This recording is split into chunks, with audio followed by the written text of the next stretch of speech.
All right, guys, welcome to me now. The stream is about to start right now. I don't know if you guys can hear me, right? Hopefully, you guys can hear me. Let us hit the thumbs up. Let us hit the thumbs up. But I'm gonna start with my intro, guys. You remember my intro song, right? So my intro song has always been this one right here. All right, guys. For all of you guys who are watching me right now, welcome. I'm also watching IShowSpeed live streaming in Algeria. I am enjoying his live streaming in Algeria. I think it's better than the one in Egypt. And this is my intro. Yeah, my favorite intro song, guys. You can go ahead and subscribe to this guy channel right here.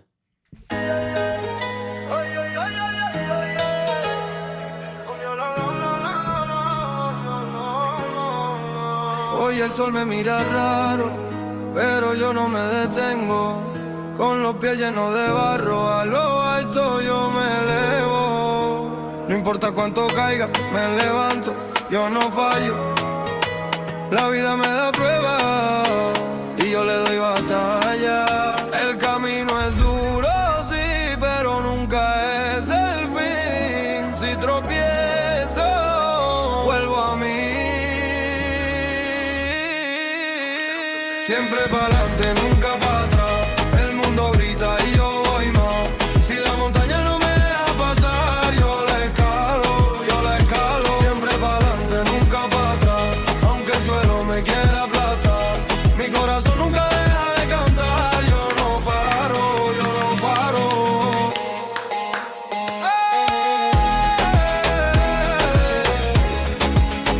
lo dije.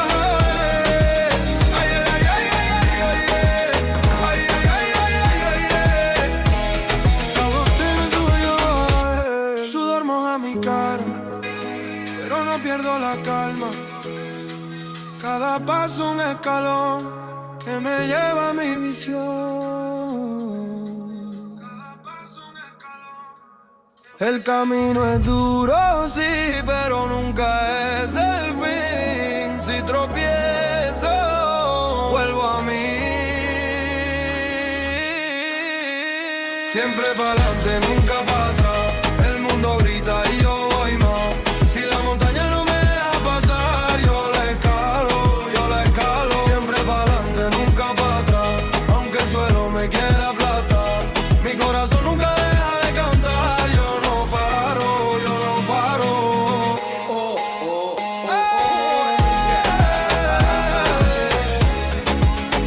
lo dije.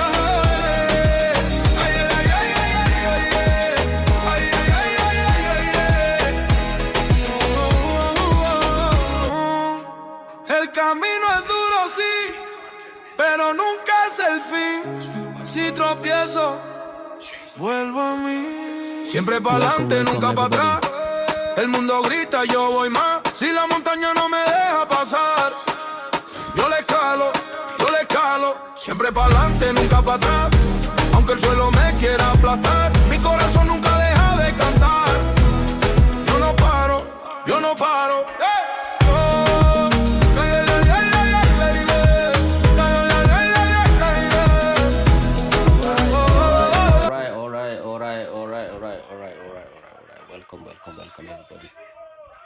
Welcome, everybody. Welcome, everybody. I am right now here.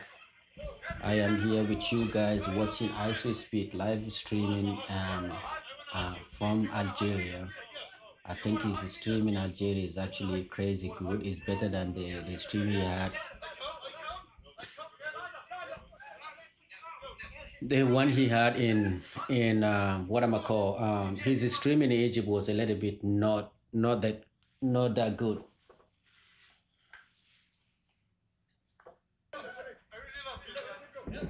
And this has to do with the fact that the people, so people need to start, like, I don't know. I feel like the countries in Africa, like there are some countries in the world that the people, just the environment, make them a little bit not friendly. And we all have to learn, man, how to be nice. Being nice is gonna help you and your country. People it is actually people like ISO Speed when they go to your country.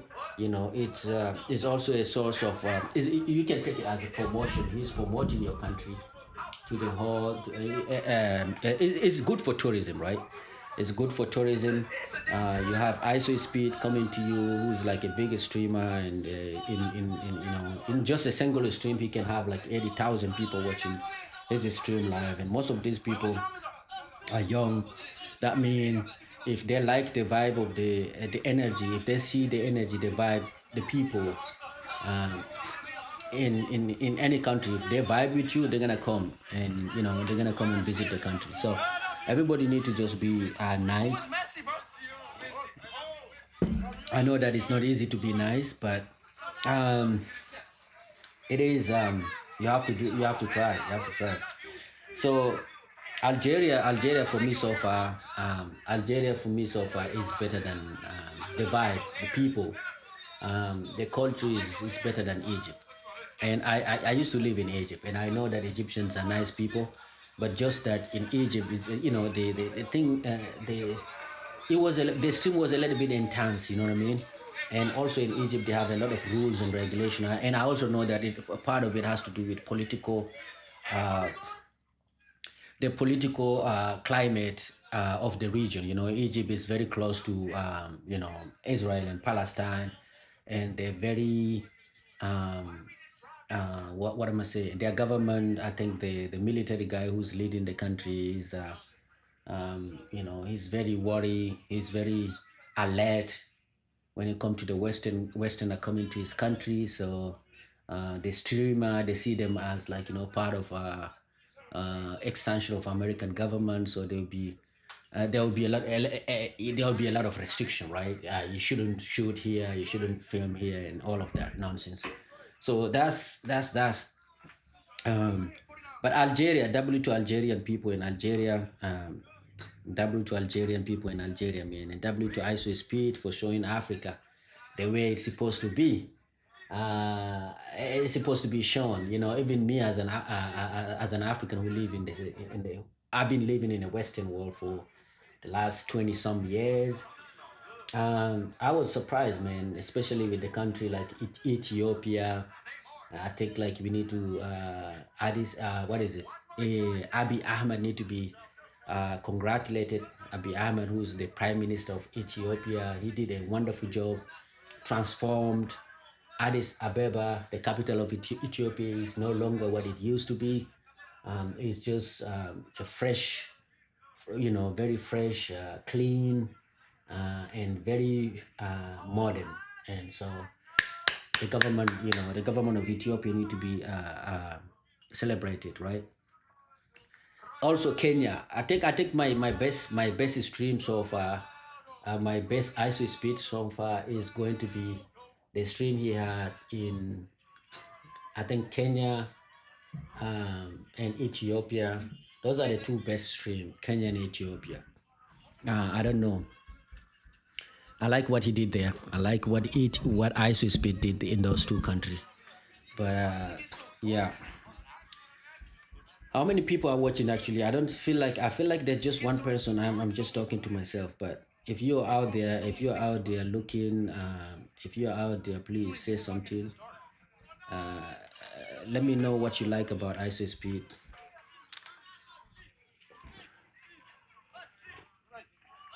Let me know what you like about ISO Speed, guys. Yee, ISO Speed, ISO Speed, ISO Speed. Bonjour, la France.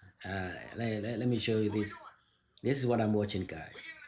Some of you who don't know what I'm doing, this is what I'm watching. ISO Speed live streaming in Africa, in Algeria, particularly Algeria, W to Algeria. This is stream right here. I was thinking that Algeria was going to be a little bit intense like Egypt, but actually Algeria is just is the people are nice. You know, I see speed. You can see it from the streamer himself. Like when he feel like the energy that people give you is what you project um, to the rest of the world, right? So you can see that IShowSpeed is actually finding himself in Algeria better than what he did. Egypt is one of those countries that you need actually uh you can stream like if the people were nice, I believe like IShowSpeed would have stayed there for maybe more than 2 3 days to stream a lot of, because Egyptian they do have a lot of places that were a lot of historic places that you can show to the world. But because of the vibe, because of the um, climate, the environment, the stressful environment that they created around ISO speed, I feel like he was forced to leave the country early. And also this in one part of the stream, he was talking about this. The Egyptian stream was one of the most expensive stream he has ever done. Like that's tell you everything you need to know. And it is like very regulated. You can see that even the places where he want to stream, he's been guided by the security agent in Egypt. You know what I mean? They have their own FBI. So those guys, even though they may look to you as though they're just local normal citizen, but majority of them are security agent. So his majority of his stream is being watched, and he has to pay a lot of money, all of that. But without and I feel like the government of Egypt need to do a better job of promoting their country, because of the kind of climate that they created in Egypt. There's a lot of movies that Hollywood is trying to make about Egypt and the history of Egypt, but they cannot go there and make that movie because of that kind of the stressful environment that the government of Egypt created. So usually when they create a movie like mummies, they go to country like Morocco, who are like, instead of going to Egypt, they go to Morocco, Algeria. And I feel like the Egyptian government are losing a lot of money because of what they're doing. You know what I mean? If they make, but I also understand that, like I say, I also understand where the government of Egypt is coming from, that they are very close to Israel and Palestine, and that they feel like they see everybody as a what is it, CIA agent. So they're very worried. They don't want to let you do things easily, but also they're losing a lot of money. Egyptian government are losing a lot of money because of what they're doing, because of the policy that they have in place. So they need to actually change the way they're doing things. And if they change, if they make the country like open, and they are very receptive to foreigners, I think they're gonna win a lot in terms of tourism. A lot of people will be coming to Egypt. A lot of movie will be filmed in Egypt, instead of going to Morocco and filming a movie about Egypt. They will go straight to Egypt, you know. But at least that's my opinion. But look at this one here. This is IShowSpeed in Algeria, and this stream right here is nice. You can see it. You can see that he's feeling himself. You can see that he's not stressed. Unlike the one in Egypt. In Egypt, you can see it in his face that he was like worried and he was like stressed, and that he couldn't stream like freely. He was just everywhere he was going. You can see the people that are surrounding him. Those are his stream was guided. Those are security agents. Those are police who are like in a who are walking around to see what he's doing, and it made it a little bit not authentic. The stream wasn't authentic at all. But here is Algeria. It's a similar country like Egypt, but you can see that he's mingling with his with the local people. He's finding himself, and I'm saying this because I'm African, right? I live in Egypt for more than 14, 15 years, and I know Egypt very well.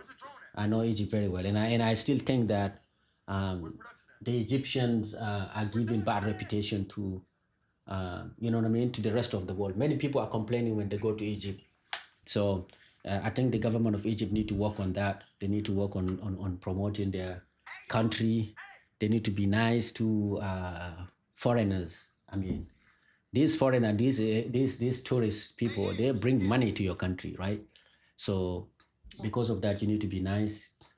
Um, if Egypt become a nice, like, if Egypt change their way of treating uh, tourists, I'm telling you, Egypt will be. They don't even need they don't even need gas to sell gas or oil.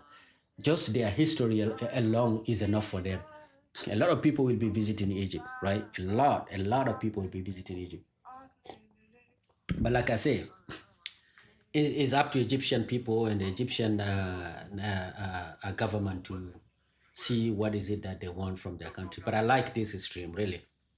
W to Algeria, and like I said, so far the people who benefited from the promotion, because IShowSpeed is promoting your country, right?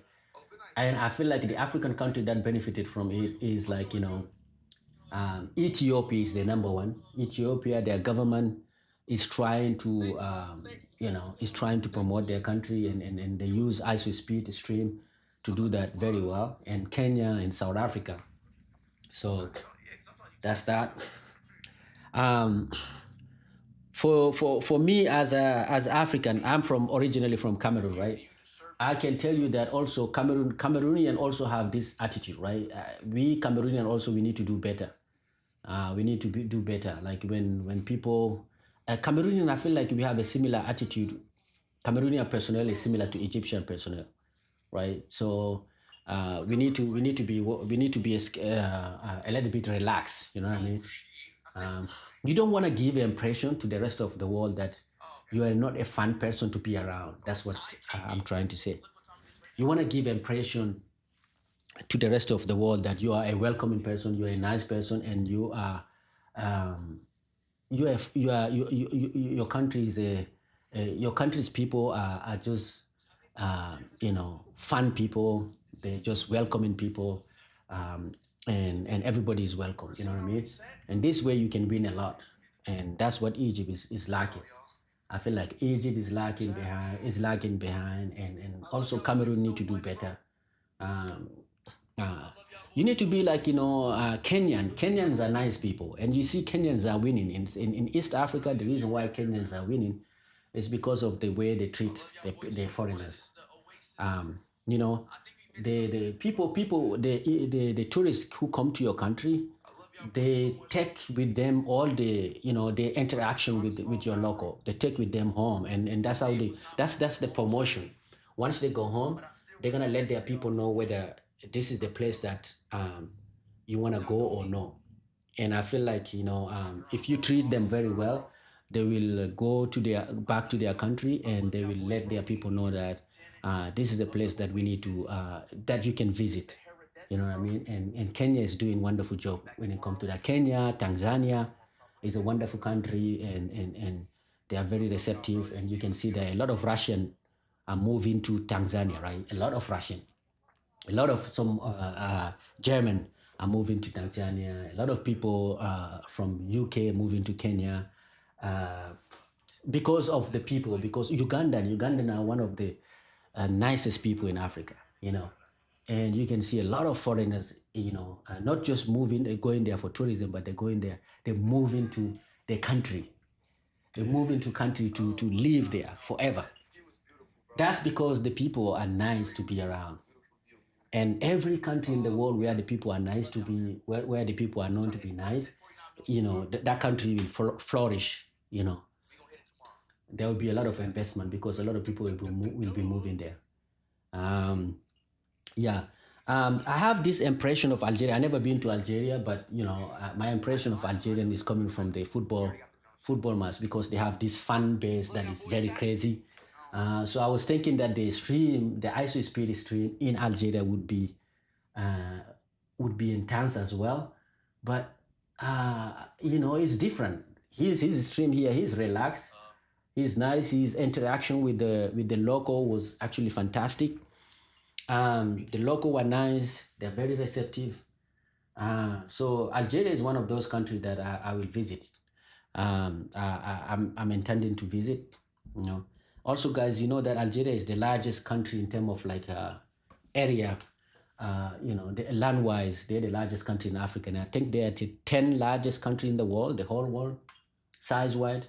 So, his stream is done now. But this was a W stream, guys. This is how the stream started from here. He started in the desert, and he went and interacted with the local. And like I say, I like it. I like the stream. I like the stream, and I think all of us should be. We could learn from the Algerian local. We can learn, and we can see how to interact with people who are coming. You need to know that the people, the streamers nowadays, you shouldn't take the streamers as though like they're nothing. Those are just kids. Man, I'm telling you, the streamers now, they're the real journalists, not the CNN and the BBC. The streamers are the real journalists right now. So the way you, and they have a huge follower, and majority of their followers are young people. So the way you treat their followers, the way you treat those streamers, is being watched by a lot of people around the world. If you treat them very well, that means you give a good impression to the rest of the world, and you will have a lot of people that are coming to your country to visit you. If you don't treat them very well, that's terrible for you, man. I'm not gonna lie. I'm not gonna lie. And for me, so far, the country that is constantly having a negative PR around the world is Egypt. And Egypt is one of those countries that have a lot that many people want to see, want to go and visit, but the PR, the Egyptian PR so far is terrible, bro. Every streamer and every content creator that go to Egypt, they always come with the negative impression about Egypt. Egyptian government need to do better job, bro. They need to do a better job. I think maybe re-education, I don't know. Re-education, open yourself up, man. Just be nice. And just understand that not everybody that is coming to your country is like a member of CIA, I don't know, or a member of Israeli security service or whatever. No, not everybody. So Egypt need to do a better job, man. In not only in Africa but in the whole world, Egyptians are constantly getting a bad PR. Just watch Algeria, watch Algeria, and try to be like them, you know. But hey, for my Egyptian who are watching me right now, bro, I love Egypt.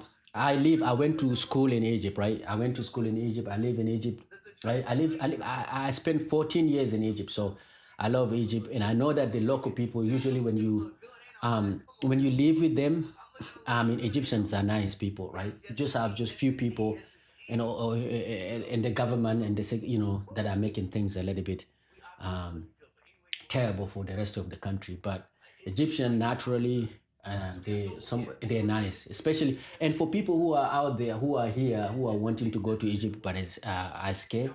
I want to tell you something. The Egyptian who are living in Cairo, they're different than the Egyptian who live in a smaller villages. So like if you go to places called Sohag, those are smaller province. They are the most welcoming people. Even the Egyptian who live in Cairo know that they know that they are not nicer than the people who live in the rural area.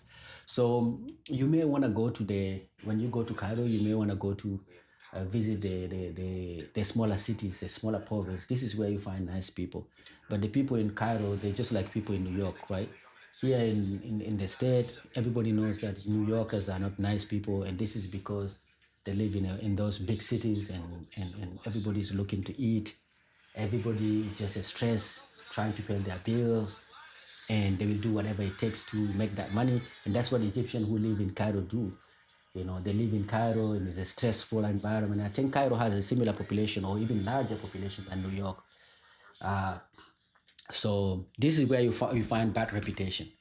You know, this is where Egypt get their bad reputation. But if you go to, I think even Alexandria, people from Alexandria, they are a little bit better than the people who live in Cairo. So that's that. But IShowSpeed, WTO, man, we African are thanking IShowSpeed for what he's doing to our continent. Uh, uh, I think new people, new streamer like IShowSpeed are going to change the way the world see Africa, right? It used to be for BBC and CNN and all of these international news channel. They used to portray a bad image of Africa. Now we have a new wave of TV personnel. TV, we call them the streamers. Those people, they don't care. They don't have an agenda. Majority of them, of course. So far, they don't have an agenda. When they go, they show they show the good and the bad. They don't just show just the bad side of Africa. You know, people hungry, people are starving, looking for food. No, no, no, no, no. They show everything. They show the poor area, and they also show the nicer area. And I think that, you know, it's gonna help Africa. Hello, Papa Minon. Hello, me. Hello, hello, hello, son of Soweto. Why? It's been a while. Long time, short seen. Yes, indeed. Yes, yes, indeed. Yes, indeed. Yes, indeed, man. Long time. Welcome, welcome. Have you watched? Are you watching my friend IShowSpeed? Many experience and Happy New Year. Where you been, bro? You change your you disappear completely. You disappear completely. And are you still in UK, or you back to South Africa? I was talking about the streaming. Where have you been? I'm here, man. I'm here, man. I just move. I just like moved from out of my old apartment and moved close to my workplace. All right, man. Nice seeing you. Nice seeing you, bro. How is life? How is family, man? I'm talking about reputation, bro. I'm talking about reputation. I'm talking about what people need to do in order to survive. I'm talking about the streamer. Is it better? Yeah, it's a better place. It's a better place. It's close to my workplace. I'm just in downtown right now. I live in downtown Chicago. That's why the apartment is a little bit smaller, as you can see. Yeah, IShowSpeed is right now. Today he's streaming in Algeria, and I was talking about how is it that people are underestimating the streamers, right? And I feel like streamers are now the new TV personnel. People are underestimating the streamer because of their age, but these streamers, they have followers that are bigger than the big channel like CNN and BBC, and I feel like these new streamers, they are the new TV, right? But many people don't know that. Many people don't know that, and I feel like many people are underestimating. Many people are not taking the opportunities like that these streamers are bringing to their country. You have a person like IShowSpeed, who is like, you know, streaming in his live stream. He has more than 100,000 people watching him, and when he come to your country, you need to be before he come to your country, you need to be ready, right? The population need to be ready, the government need to be ready. You need to make him feel welcome so that people can see, so that your PR, so that your country can be seen in a positive way, right? But many countries don't do that. And I'm talking about like a country like, is he showing Africa in the positive? Yes, he did actually. He did. He went to South Africa. I don't know if you follow him in South Africa, and his interaction with South Africa, it was positive, right? And he went to Kenya, and I feel like the country that benefited more from his streaming is Ethiopia. So his streaming, the government of Ethiopia actually decided they didn't let him to go, do random shit. They wanted to show their country. They wanted to show a specific a specific area in their country. They decided to guide him in that way. And so, this is a positive thing. This is a positive way of showing Africa. And with these new streamers, no, I don't follow him. I thought he was just a runner. No. He went from being a runner, from screaming at people, to now he's the biggest streamer in the world, right? He's bigger than Mr. Beast. I don't know if you follow Mr. Beast, but Mr. Beast is is the most followed person on YouTube. But IShowSpeed now is bigger than Mr. Beast when it comes to content creation or live streaming. So when he come to your country, you gotta be ready, bro. You gotta be ready. That's what I was trying to tell people. You have to be ready when IShowSpeed is coming to your country, bro. Black American surprised about Africa. Yes, a lot of Black American also surprised about Africa. Not only Black American. Let me tell you something. The what is it? The media, the news channel like BBC, CNN, Fox News, and TV5 in France. All of these channels, they had for a very long time, they were projecting, they wanted to portray Africa in a negative way. and they brainwashed a lot of people, not only Black American, but everybody who's living in the Western world. Not only in the Western world, even in the Middle East. I used to live in the Middle East. Even people in the Middle East back in the days, they used to ask you whether you guys have a house, whether you guys are living on the trees. Do you guys have a clean drinking waters? Those are the questions that we used to be asked when you go back in the day when you go to Middle East, not only in the Western world, but the question is who give them that the impression that African people don't have a place to sleep, and some of us are sleeping on the tree, you know. They just got it from the news. It used to be from those big news channel, right? BBC and all of that, and who used to just portray Africa just like, a starving baby, people who are not able to feed themselves and all of that. So this is where they got it from, Nowadays we have people like IShowSpeed who don't care. They don't have an agenda. They just go. Majority of them so far they don't have an agenda. They just go and stream, and they will show you the negative side and the positive side of the country. So I think oh, I didn't know that yeah, IShowSpeed now is the biggest streamer. Yeah, he's bigger than Natalie Young. No person on YouTube right now. No streaming person, not only in YouTube, but also in some other streaming platform that is bigger than IShowSpeed. I feel like, uh, and his streaming is just about going to different country, meeting local people. So he's giving you raw material, so it's not filtered. That's the reason why I feel like, and he's you're gonna know the people, the local people, how you'll be treated when you visit a country. That's what the ISO Speed is giving you. It's not giving you something that is edited. Is live, is streaming, is raw material. The way he's interacting with the local, and the way the local is interacting with him, um, and all of that. So, and I think that is interesting. Yes, yes, yes. He's the biggest. Is he bigger than Wademaya? Wademaya is just very small compared to ISO Speed. What are the Americans saying about what he's showing about Africa? I feel like many people, the Black American was surprised. You know what I mean? They were surprised to see Africa.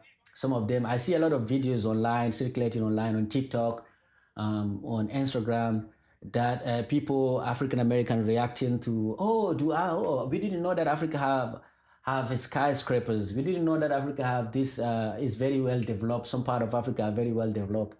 We didn't know all of that. They're surprised themselves, but I'm not gonna blame them. Like I said, I'm not gonna just put that, I'm not gonna blame them. Like I said, it's not just about the Western, the African American. It's about the whole world. The whole world was watching Africa through the lens of Western media. So it's not just about African American. It's about, I told you, in the Middle East when I went to Egypt, they were asking, people were asking me whether we were living on the trees, even though Egypt is part of Africa, right? But they're just in the north side of Africa. But they didn't have the capacity to go and investigate what is going on. So all their information is coming through. They're getting their information from BBC and CNN and all of these big international channel.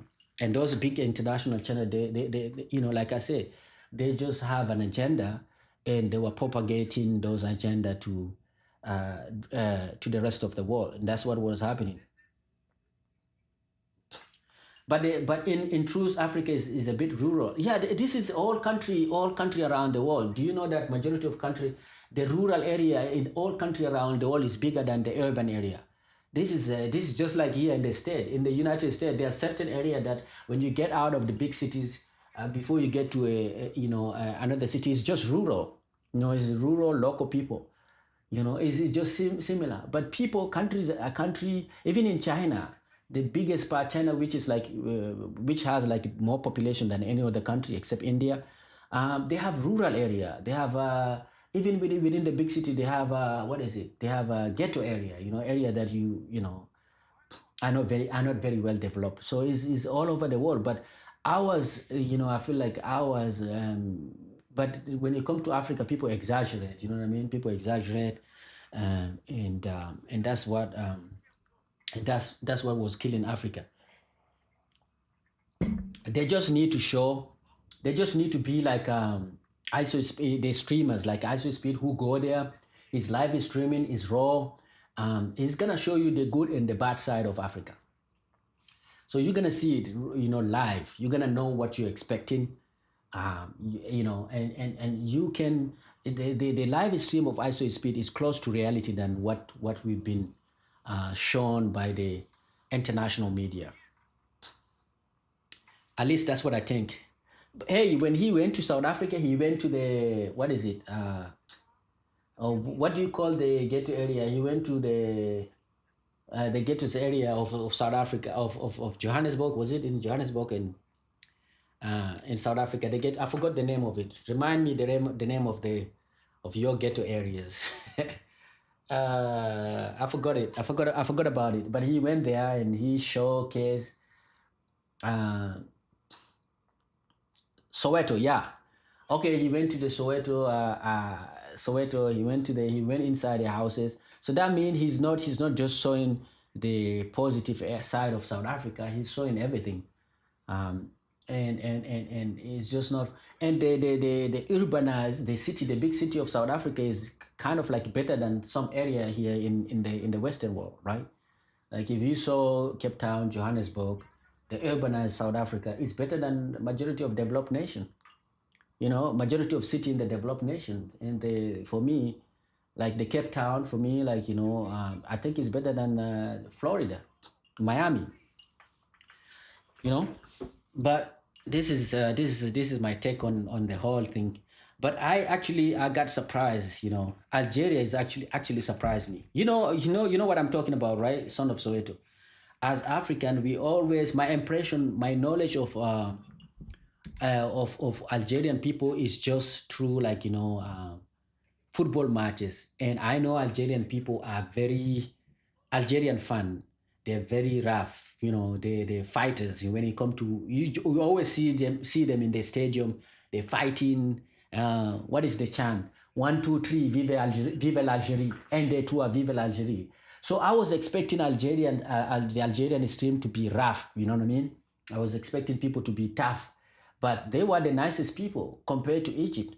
Now, yeah, Algeria supporter, but in this stream, I don't know. In this stream, actually, Speed was like relaxed. He was relaxed, not unlike the one he had in Egypt, where he was like fighting. He was a little bit not feeling himself, if I may say. He wasn't feeling himself in Egypt. But here in Algeria, he was feeling himself and he was mingling. It was all natural. In Egypt, it wasn't the case. Now, I see how they burn France when their team loses. Yeah, yeah. So everybody, I think all countries right now, I think this stream of ISO speed is gonna give Algeria a positive, PR.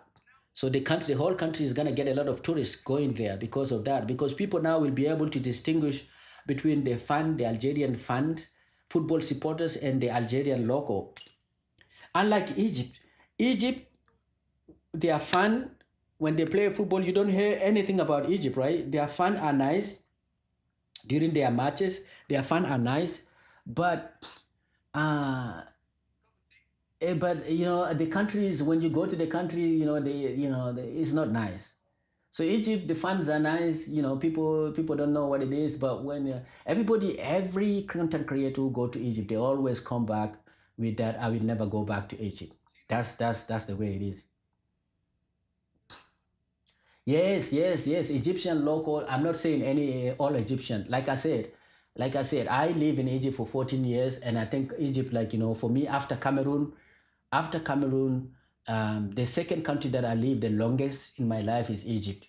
So I live majority of my life in Egypt, and I can tell you that there's a difference between Egyptian who live in Cairo and Egyptian who live in the smaller province, like El Sham, Sheikh, Oswan, even Alexandria. So even the Egyptian who live in Cairo, they know that they are not nicer. They are not nice like Egyptian who live in the other rural part of the Egypt or the smaller provinces. So I will tell you this because I live in Egypt. most of the negativity that you see, most of the negativity that you see in Egypt, in Egyptian, these are people from Cairo. These are not representation of the whole Egypt. These are just people who live in Cairo. And like I say, I understand that it's just like New York, right? New York has this reputation that people over there are mean. Why? Because New York is a big city, and it's very expensive to live there, and everybody is just fighting to survive. You know what I mean? Everybody's trying to pay their bills, and this is where the stress is coming from. So people are just mean because they are under pressure. Cairo is just like that. Cairo have more population than New York, so it's larger. It is larger than New York. So everybody in Cairo is just trying to survive. This is where you see the scamming, and the guy tourist people around the pyramid who are trying to scam you. So all of this negativity is Cairo. If you want to visit, if you want to know the true Egyptian, go to the local.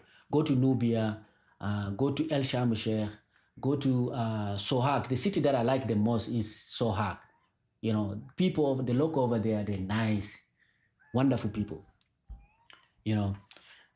So yeah, this is at least this is my review of Egypt and Egyptian people. Yes, it is interesting. It is interesting. So you may have like this reputation, this bad reputation, but people from outside of the people who never been to Egypt, they don't know where is this bad reputation is coming from. They think like all Egyptians are just like that. No, even the local Egyptian, they like those Egyptians who are living in a smaller province. When they come to Cairo, they have the same feeling as a foreigner who is visiting Cairo. You know what I mean? They feel like the people are just trying to scam them. Like I had a when I went to Sohag, I had an elderly person who advised me never to marry any Egyptian girl from Cairo. He was like, if you want to marry an Egyptian girl, don't marry an Egyptian girl who live in Cairo, especially not those upper. You know what I mean? So this is even in Egypt. So like all the bad reputation that Egypt is getting from is not from the whole Egypt. It's just from Cairo. And you can see if you move from Cairo, even Alexandrian are nicer than Egyptian, than Cairo, people living in Cairo. And also Nigeria is like that. Nigerian, and it's not all Nigerian. It's just people who are living in Lagos. People who are living in Lagos, all the big cities with big people, with a huge number of people, it come with prices, bro. Human beings are just like that. You live in a big city, you become like a monster. You don't have any feeling, no emotion. You just want to survive, and you will do anything to survive. This is how scammers are born. Yeah. What about Johannesburg? Do you have anything to say about Johannesburg?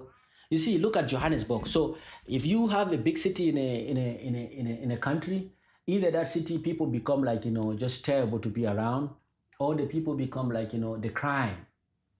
So Johannesburg, South Africa is known to have like to be unsafe.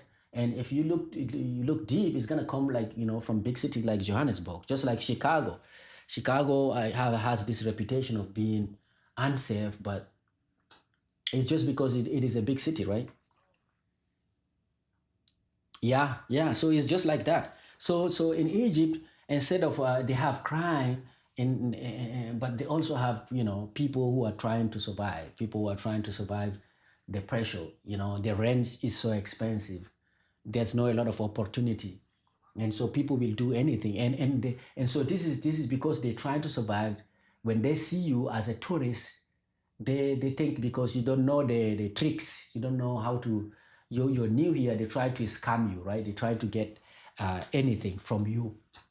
So when I was living in Egypt, they used to, I know that they used to call, like me, when they see me, they don't know that I speak the language. So they try to scam me. Like when an Egyptian is selling something, let's say you go to a store, right? He's selling something. And when he see you, he knows that you're not Egyptian. He give you a price that is different. He may give you a price that is like, foreign currency, like in dollars. But when they know, when you speak Arab, when you speak Egyptian Arabic, now the price become to local price. So they try to just survive. So Um, yeah. Is there a lot of crime in Egypt? Yes, yes. Johannesburg, Cape Town, and Port Elizabeth. There's a lot of crime in Egypt, but their crime is different. There's a, like especially in Cairo. Again, I come back to Cairo. Majority of the bad reputation, the negative PR is coming from Cairo. Cairo, like I say, is bigger than, I think is the, when it comes to population, Cairo and Lagos are the two biggest cities in Africa. And these two biggest cities, they may be in top five, you know. So you have you have ghetto area of Cairo, you know, which is like, you know, anything can happen. Anything can happen, crime and everything. And then scam, and then you know, people, like I say, people, local people who are trying to just sell you anything, and just like that. But Algeria, this is the stream of Algeria. Algeria is actually beautiful. Algerian, they surprise me. And the message here, though, is that when you have a big streamer, there is a streamer that even a smaller streamer, even if you have a streamer that is coming to you, a streamer with 1 million followers, like Wode Maya. Wode Maya, how many followers do Wode Maya has? Like 1 million, 2 million. Even Wode Maya is an ambassador. Like when he visit your country, you know, he's promoting your country. Even 1 million. Compare him to IShowSpeed, who's like the biggest streamer right now. When he's coming to your country, try to be nice. Try to be, you know, welcoming, so that you can get that the benefit of him. This is a free promotion. Look at what China did when IShowSpeed decided to visit China, right? When IShowSpeed decided to visit China, and people were saying that, and even the government of Trump was scared. Like, they were like, "Oh, IShowSpeed is being bought by Chinese, right?" You know, China decided to show the world, the new generation, what is China, what is the true China, and they guided the IShowSpeed to the biggest cities, to the nicest area of China. They got a free promotion, and Chinese were saying that for the first time, a Western media, you know, IShowSpeed is breaking the Western propaganda. You know what I mean? And that's how China received him, and that's, you know, and so when somebody like that is coming to your country, especially African, I'm talking about African, since I'm African, just do your best to portray yourself in the best way. No, Wademaya is not just for African, man. Wademaya, a lot of Black American are following Wademaya. A lot of Black American, the support he get from Black American is just crazy. A lot of Black American, a lot of not only Black American, a lot of African who live in abroad, who live in the Western world, they're watching him. And not only that, a lot of Indian are watching him. A lot of people, a lot of streamers, because you see the streamers, yeah, YouTube streamer, they feed on each other's. So for long period of time, a lot of streamers are bought into the notion that Africa is not safe to go and stream. So the way they do it, they started watching. They watched people like Wademaya. So when a streamer from the Western world want to go and visit Africa, and they look around, they see who is a streamer over there. People like Wademaya will be the first people to come, and they are going to visit the country that Wademaya is visiting in Africa. So if Wademaya go to this country, and whatever he is saying, this is where they're getting their information. So they take it and then they go there. So even like, you know, I heard that Mr. Beast is going to be visiting Ghana, and he is in contact with Wodemaya. Mr. Beast has the biggest follower in as YouTube subscriber in YouTube right now. I think he got close to 400 million subscriber. He's gonna go to Ghana, and he's in talk with Wodemaya. They are going to build a small city. They will give it away to the poor people, right? So he's in talk with Wodemaya. So all of these people, that's why right now the streamers now are being received by the president of the countries. Streaming started as though it was like something that is useless, something that kids are doing, but it's no longer like that. It's no longer like that. People don't see it like that. Streamers are bigger than the new channel that we watch every day. They're bigger. Like I'm telling you, when IShowSpeed is streaming, he is like, sometimes he got 200,000 people watching it. No channel, no news channel online have that kind of followers or viewership. Yeah, so yeah, who is the biggest streamer in South Africa? That's the question. Who's the biggest streamer in South Africa, guys?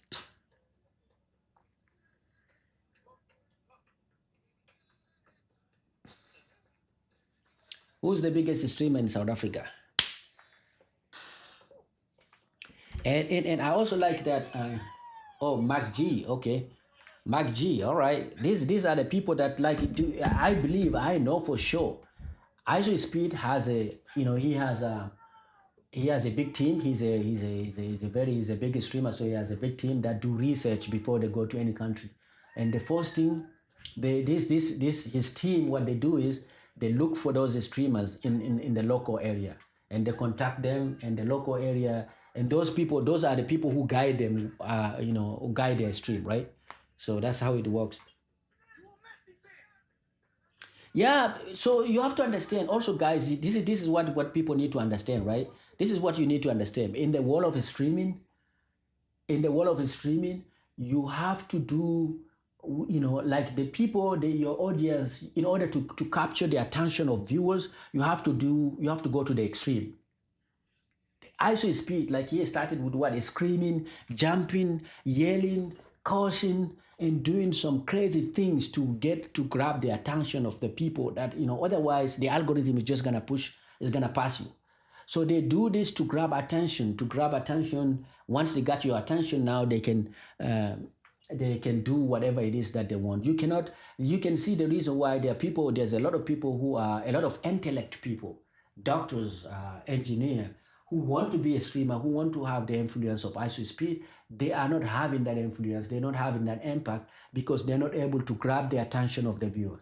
In order to do that, you have to go to the extreme, meaning you have to do things that are not allowed, just like the things that and only young people are able to do that. People who see themselves as a respected individual are not able to catch that, to do that kind of things. Yeah. And some people do it like, they go to the extreme. When I say they go to the extreme, they do anything. They will do anything. And in China, for instance, you see young lady who like, accidentally open their bra. You know what I mean? You can see it. You can see to the extent how is it, how you think they're doing it just for, for the sake of it. This is who they are. No, they want to grab the attention. They want to have the viewership. So I see a lot of videos on Instagram, Chinese streamer, accidentally they open their bra so that you can see something, and they say, "Whoop, whoop, whoop." Oh, I didn't know I did that. Why? You ask yourself, why are they doing that? They're doing it just so that people can say, "Whoa!" People can stop. When people are doing something, watching YouTube reel or YouTube short, they come onto a stream and they see that and then they stop. So ISO speed and all of these streamers, it is the attention economy. Yep, I don't like his video. Yeah, that's what it is. That's what it is. And so once you see ISO speed started from his room doing his stuff, broken his stuff, shaving his head, doing some extreme stuff. And many people are saying, why is he famous when he started? Why are people following him? These are young kids. These are kids of teenagers, like 12 years old, 6 years old. They're the one who have time to watch people live streaming, and they will not give you an attention if you are not doing extreme. If you just talking normally, and so yeah. And now once he got the attention, now he's doing his message. Now he become what is it? Uh, he's exploring the world. He's exploring the world, and now people like you and me are following him. Right now, many people, African American who are not following him, now they're following him. They're watching Africa through his uh, his lens, his streaming. So yeah, streaming, like there's a lot of things that you don't understand when you see people who are streaming, or who are content creators are doing. You don't understand. You think they're doing it because this is what they believe. Usually they're doing it just for the sake of it, just for attention. Yeah, but yes, guys. So tell me where you from. Tell me. I don't know, man. If I get his if I reach to that level, I may start traveling because my goal is also to travel around the world and see what is going on and see what is going on. But W to Algeria, I keep saying W to Algeria and W to all Algerian. Most companies are competing for the attention of people. Yes, that's what it is, and including uh, streamers. Everybody is competing. Everybody is fighting, and everybody has different way of grabbing attention. You know, I'm telling you, we're living in a very, it's attention world. You need to grab the attention of people who are, in order to make it in this life. That's what it is.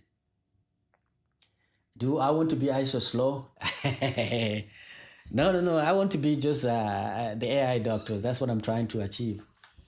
But W to ISO speed, W to ISO speed, and W to all the African country who won so far. Like I say, I like it. I think the country who benefited from ISO speed, the number one country is Ethiopia, and I advise everybody to go to Ethiopia, visit Ethiopia. Um, and the number two country is Kenya. Everybody knows, Kenyan. Kenyans are the most welcoming people in the whole world. In the whole world, one of the most welcoming people are Kenyans, and I think Tanzania, and South Africa also surprised me. South African, even though like we have to also be able to separate between the fight online and the real people.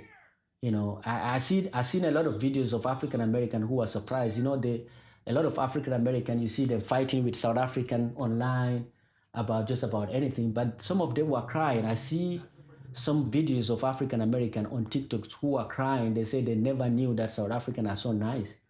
They thought that South African hated them. And they were surprised. They were surprised how South Africa received them. So yeah, there's a difference between the online and real live raw local people. And so that's cool. Well, I told you they fight. There's online fight. There's online fight that is never ending. They fight online just about anything. You see them if you watch TikTok, you watch Twitter. You see them fighting. Nigerian fighting South African, South African fighting African American fighting Nigerian, and everybody is fighting. So you would think that, oh, these people hate us. These people hate us, and you just judge the whole world based on what is happening online until you go there. When you go there, it's different. And so I saw a lot of video of African American. They were saying that, okay, and to the point that there's some African American, they call them FBA. I think FBA is like Black American who were born through slavery or stuff like that. They distinguish. They separating themselves from the African native African. Um, and even they are surprised. They were surprised. So, and that's what I like about this kind of a stream. The streaming is just exposing everybody biases. If you have biases against African, ISO speed streaming is gonna expose that. I don't know Frank Zanu. Who is that? Is he from South Africa? Is he from South Africa? I'm gonna follow ISO Speed to see what is he to see his next stream in Algeria. Again, this guy, the ISO Speed stream of Algeria of today is actually a local, is in a smaller city. So always remember this: people who live in big cities, they behave differently than people who live in a smaller city. So let's see what how the people of Alger, which is the capital of Algeria, how those people will receive ISO speed, because the local people, the people who live in smaller cities, receive him in a good way. I saw some Black Americans saying that they are indigenous to America and that they are different from us. Yes, yes, some Black America. I used to think that is they're exaggerating, but the Black American actually who are here, they are hybrid of a lot of things. I'm telling you, some of them are so hybrid. The only thing that they left in them is just the melanin. You know what I mean? Some of them are, a mixture of native or Black American, or some of them is Mexican, Black American, and then the mix, the mixture is like a color, what you call it in South Africa. They mix with a lot of things. They mix with native. They mix with Anglo-Saxon European. They mix with native Mexican. You don't even know who they are. If you want to say, if you want to tell the truth. So I think part of what they're saying, there's a truth in it, that some Black American are actually Native American, because of the mixture that exists. Their gene pool, you will see their gene pool is a mixture of a lot of things. But then you will have some Black American that are 90% African, but people like Wesley Snipes or Denzel Washington look like a Congolese. Yeah, Denzel Washington is mixed actually. Denzel Washington is by, I think he has a lot of European blood.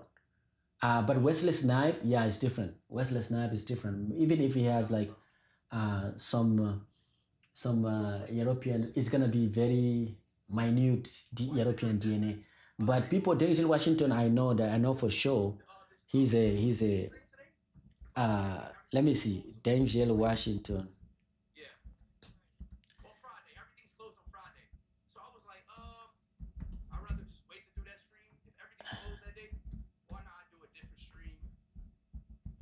Blood. You know, Let me see what might see Denzel Washington.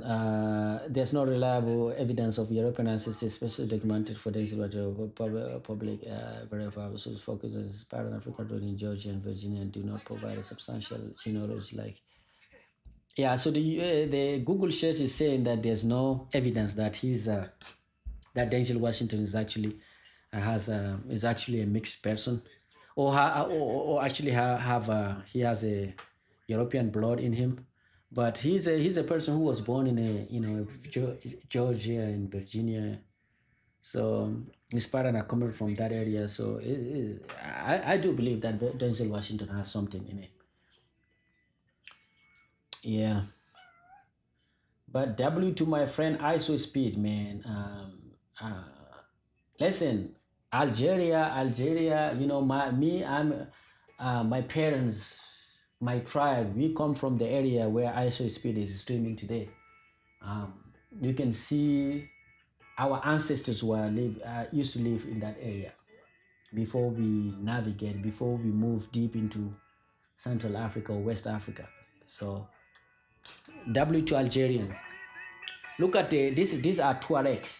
These are the people that you call Berbers. Berber. I think the word barbarism is coming from these people because these people used to go to Europe and brutalize European. This is how the word you are barbarian. Let me see barbarian.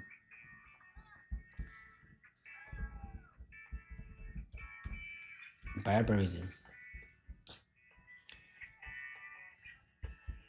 Yep.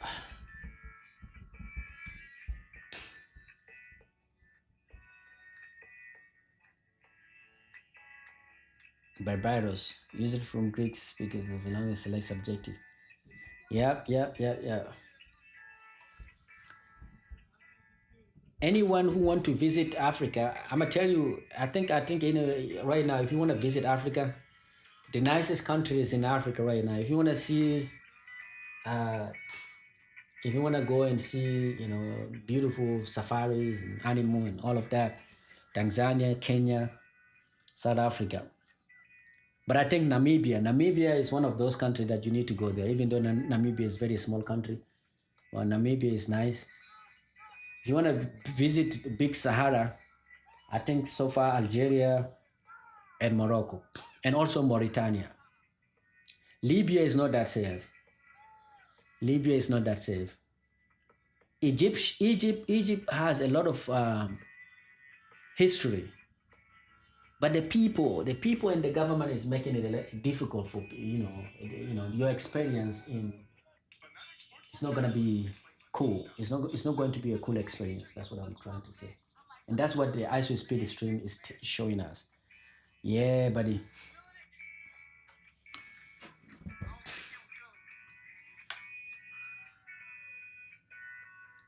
is showing IShowSpeed's stream on on YouTube forbidden or no? Tuareg. Yeah.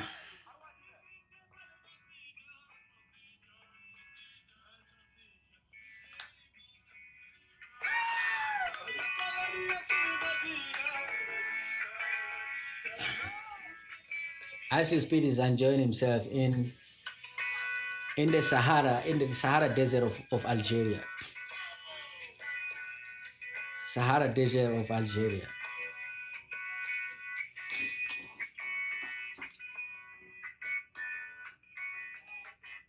Everybody,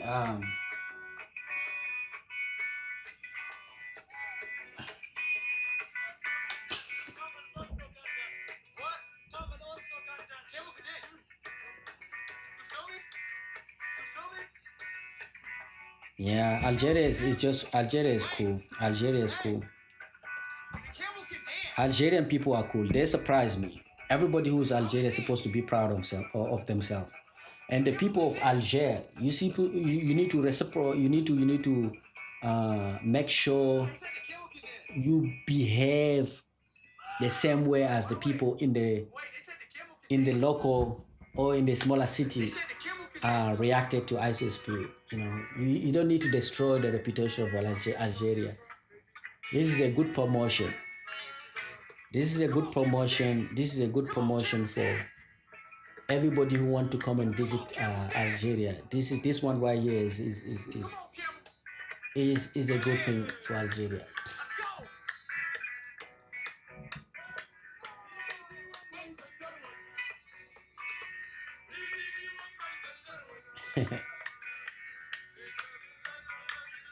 These are the things that if Egyptian were so nice, these are the things that IShowSpeed could have done in Egypt instead of just going to Algeria and doing it in Algeria. But you know, like I say, Egypt is very restrictive.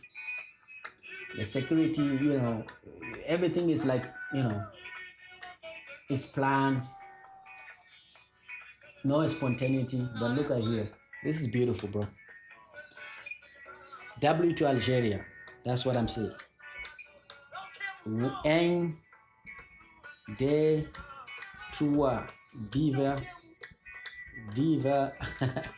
l'Algérie. Viva l'Algérie. Algérie.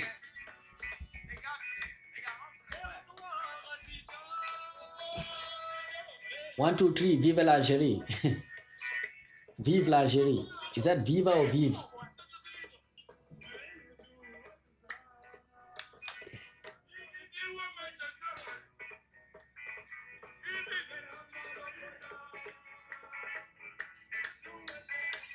Yeah, buddy. Guys, once we get to 100,000, I will be going to the desert. I will be visiting those areas, especially Algeria. I'm impressed actually. I will be visiting Algeria, Mauritania, Morocco. I don't know. I don't like Tunisia. I don't know why, but I feel like Tunisian are a little bit tough to deal with. Tunisia and Libya and Egypt, you guys need to do better. In the North Africa, Egypt have nice people, but you know, there's something that is missing, something that need to be fixed in Egypt. Tunisia, I don't know. Libya is crazy. So you guys need to do better. You guys need to do better. I'm telling you guys.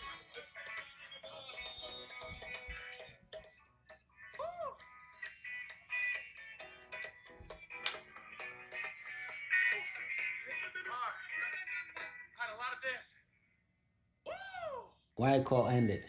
That's what I'm talking about. That's what he's talking about, man. W to Algeria. W to Algeria and Algeria.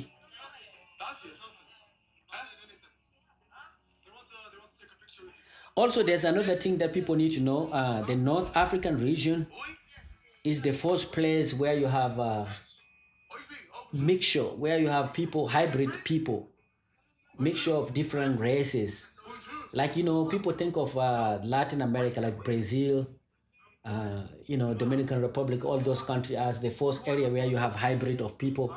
But North Africa was Brazil before Brazil. North Africa, you have a lot of people, native Amazigh people, who are, some of them are black, some of them are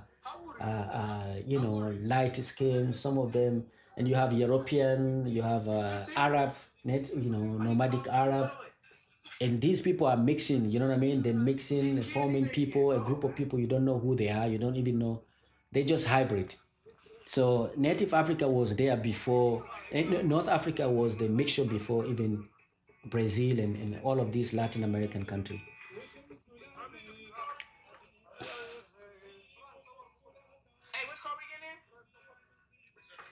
Papua New Guinea.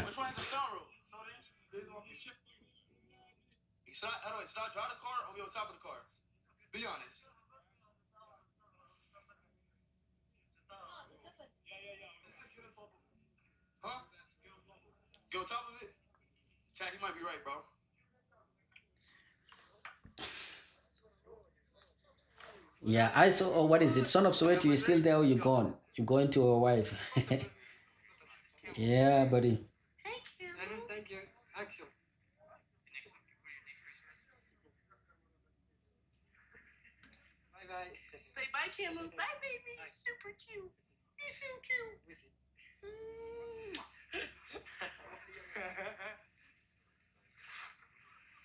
Even the camels are nice. Even the camels are nice in Algeria. Even the camels are nice. You know?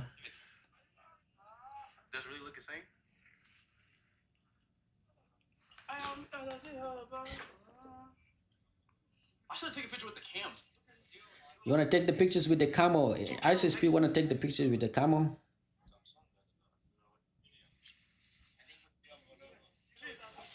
IShowSpeed is now a local North African now. It's no longer American. He's no longer American. He's a local native North African now. Look at his clothing. But IShowSpeed is also making a lot of money on this stream. Like, he has like subscribers only mode, which means if you're not a subscriber, you're not going to be able to chat or comment or do anything on his stream. And look at the number of people who are chatting. Those are everybody that is writing something here. They pay money. They pay him money. They are member. They have membership to IShowSpeed channel. That's how you know that this guy is making a huge amount of money. Though all of this, everybody here is just a member.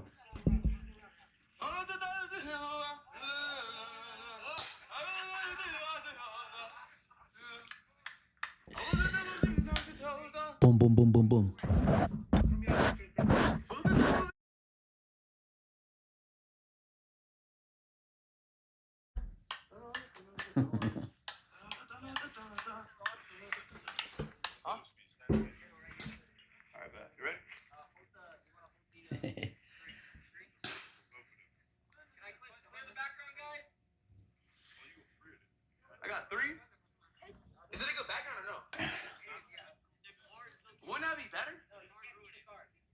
Which country has the largest number of camel?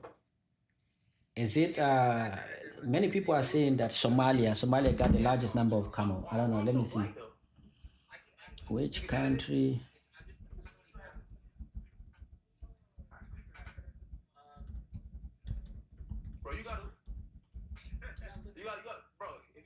Largest population.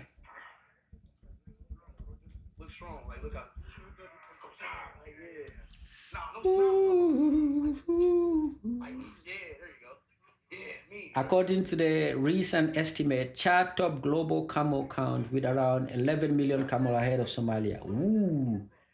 W to Chad, man. Chad is one of those countries that Chadian are people of honor. If you know Chad, people from Chad, these are people who have honor, people who have dignity. And these are people who are, you know what I mean, you are nice to be around. Like if I was a ISO speed advisor, I will advise him to visit Chad. Chad is nice. The people over there are nice. And it looked like a camel. There's a people in camel in Chad. There's a lot, 11 million of camel. 11 million of camel in Chad. That's a lot. That's a lot of camel.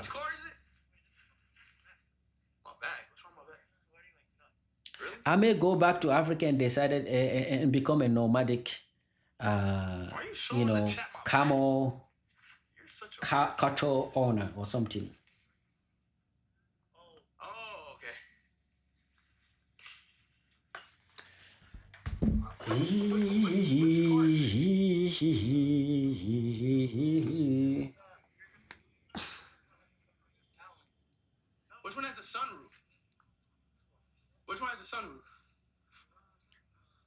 Sunroof.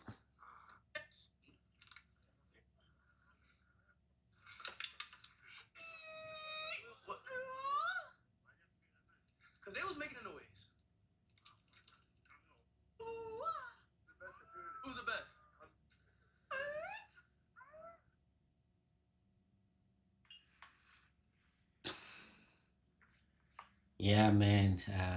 IShowSpeed made it in this life, bro. Doesn't matter what you think of him, he actually managed to make it happen. And this is what the people online are saying about IShowSpeed streaming in Egypt. Listen to this young lady. She will tell you why she thinks. Surprised that Speed and his team did not do any research before going to Egypt. There is so many restrictions, and they are literally under a dictatorship right now.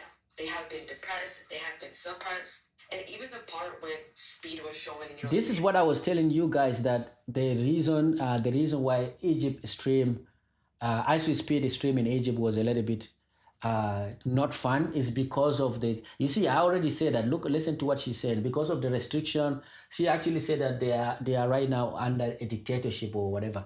But these are the reason why his stream, and according to her, he didn't do a lot of research before going to Egypt, and that's the reason why, you know, his stream in Egypt was actually the most expensive one. Even he himself, he said that, and it wasn't successful, you know.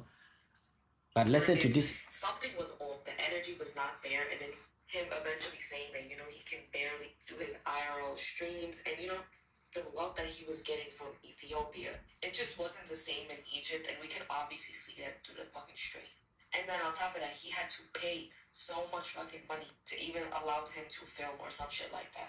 You see, I see. That's a bad PR, man. That's a bad PR. Egypt is my second country, bro. Egyptian government need to do a better job, really.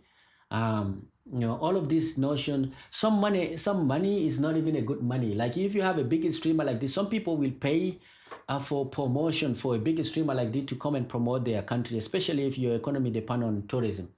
Egypt economy is like, it depend heavily on tourism, and you have a person who is coming there to promote your country for free, and you're making them pay to do certain things. You're making them pay. It's not like this is a streamer that you don't know. You know the streamer. He's very well known person. You can go to his YouTube channel. You can see his stream in other countries, right? So and you go ahead and watch his stream in China and see how the Chinese people receive him. And so based on that, you are getting a promotion, a free promotion that is coming to your country. So what you needed to do is to make it easy, to welcome him, at least to make him, to allow him to not take a dime. You know what I mean? To just let him do his thing. And this way, you can benefit from that promotion. But instead of doing that, you just decided that, oh, you needed money. Every place he's going, he has to get a permission, and the permission require money and all of that. This is not how, sometimes, this is not how you make money, bro. This is not how you make money. You have to invest in order to get the return. And your investment here for a person like IShowSpeed that is coming and giving you free promotion is supposed to be just letting him do letting him be who he is. You know what I mean? But this is Egypt. So he may not know about what's going on in Egypt, but I'm really surprised that his team, who was setting up the tour, didn't think to mention or think to research about what restrictions Egypt has when it comes to videotaping. Like, they don't play none of that shit over there. The country is not as free as Ethiopia, like the way that Speed was just able to walk around. People were able to come up to him, and it was just positive as fire vibes. And the minute he touched down to Egypt, it completely changed. And it sucks because you could tell that Speed is really disappointed. He probably, really wanted to tour, and he wanted to show us that part of the world. But unfortunately, sometimes things just don't go that way. I just hope that he's not too hard on himself, because he looked kind of frustrated when he was basically saying that, there's so many damn restrictions, he can barely do anything. It's really, really hard for him to even get content out. So, and you can tell Speed was trying his best during the pyramids when he was showing them and the guy was explaining and talking to him about it. But I'm glad he shared that with everybody, because some people were getting pissed off. They were getting irritated that, he couldn't show exactly what he wanted to. And it's because he can literally get arrested. He can get fined. And in Europe, they don't play about their fucking money. So, like, honestly, Ethiopia got it. Like, they was really the best. They treated Speed like... That's what I was saying. I was saying that the Ethiopian government, they got ready, they got prepared, and they give him, and actually they directed him. Ethiopian stream is similar to the Chinese, to IShowSpeed's stream in China, right? They guided him. They guided him to the places, to the areas in Ethiopia that they wanted the world to see, and they succeeded. You know what I mean? And they let him do his thing, and you can see the energy. You can feel the energy. You know what I mean? He felt like he was very welcomed in Ethiopia, and this is the first stream he's doing, right? And all of these countries, like Ethiopia, he will go back to Ethiopia. He will go back to Ethiopia to stream. He will go back to Kenya, South Africa. But countries like Egypt, this is not the first time that Egypt is getting a bad press, or Egypt is getting a bad PR from content creators. I've seen a lot of videos of content creators who visited Egypt and swear that they will never go back to Egypt, and because of the things that the Egyptian government did to them, and because of the local and all of that things. So Egypt need to start doing better, bro. And like I said, the funny thing is, if you are a country that claim that tourism is what you want, because Egypt they invested heavily on tourism, right? They created a lot of things. They're creating a museum. They're creating even new cities. They invested heavily on tourism. You know what I mean? And they want to get their money back. And if you want to get your money back, you need to know how to play the game, right? You need to know how to welcome people who are going to promote your country, and they failed. And I feel like they failed. Family, they really welcomed him, and I feel like, he's not going to get a better experience in Ethiopia. But that's just my opinion. But at least he tried with Egypt. I mean, if he researched it, and if they did some digging, they would realize, like, damn, he cannot do half the thing that he really, really want to do, and it was just a waste of time and money, to be honest. Yeah. I'm really surprised. The stream is delayed. It's deleted. Oh, so did IShowSpeed delete his stream in Egypt? Did he delete his stream in Egypt or no? Let me see. She's talking about IShowSpeed's stream is deleted, the one in Egypt. Let me see. IShowSpeed in Egypt. I don't think he did delete his stream in Egypt though. Yeah, he still have the stream. He still has this. The stream is up there. It has get a lot of.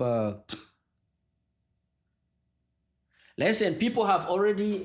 There's a bad news. Like, content creators have already started. This is the most lowest stream ever, bro. Listen. IShowSpeed suffer painfully on camera after worst stream ever in Africa. So Egypt is taking the way Egypt is going. They're taking like that bad PR, that bad reputation, and it's not good for them. It's not good for their hair. It's not good for the country. This is the most lowest stream ever, bro. Chaos hit a snag in the sands of Egypt. IShowSpeed's historic pyramid stream turned into a frustrating slog of restrictions and boredom. A sharp detour from the high energy vibes of This is the most like slowest stream ever, bro. chaos hit a snag in the sands of See, Egypt. he's crazy. IshowSpeed's He's irritated. He's crazy. He's irritated. He's not feeling like himself. But that's terrible. That's terrible. And see, they look at the comment section. Egypt is boring. There's nothing to do with religion and culture. They fear being exposed. What? I swear, Speed is looking like Osiris return in the, and they are not happy. Egypt is hiding the black identity. That is why they are restricted to him, bro. I don't know about that. This is the problem with lying. You have to keep lying to cover up your forced lie. Damn. Egypt is boring. No lies. I don't even want to visit Egypt anymore. Man, it was the worst, to be honest. Egyptian inhabiting today are not the original, not the builders of the region, and they keep the truth. Even in China, he didn't have such issue. The Chinese stream was actually fantastic. The Chinese stream was his stream in China was actually good. His stream in China is actually good. Yeah. So yeah, Egypt is one of those countries that I believe if they play it right, they will be among the best country to stream in.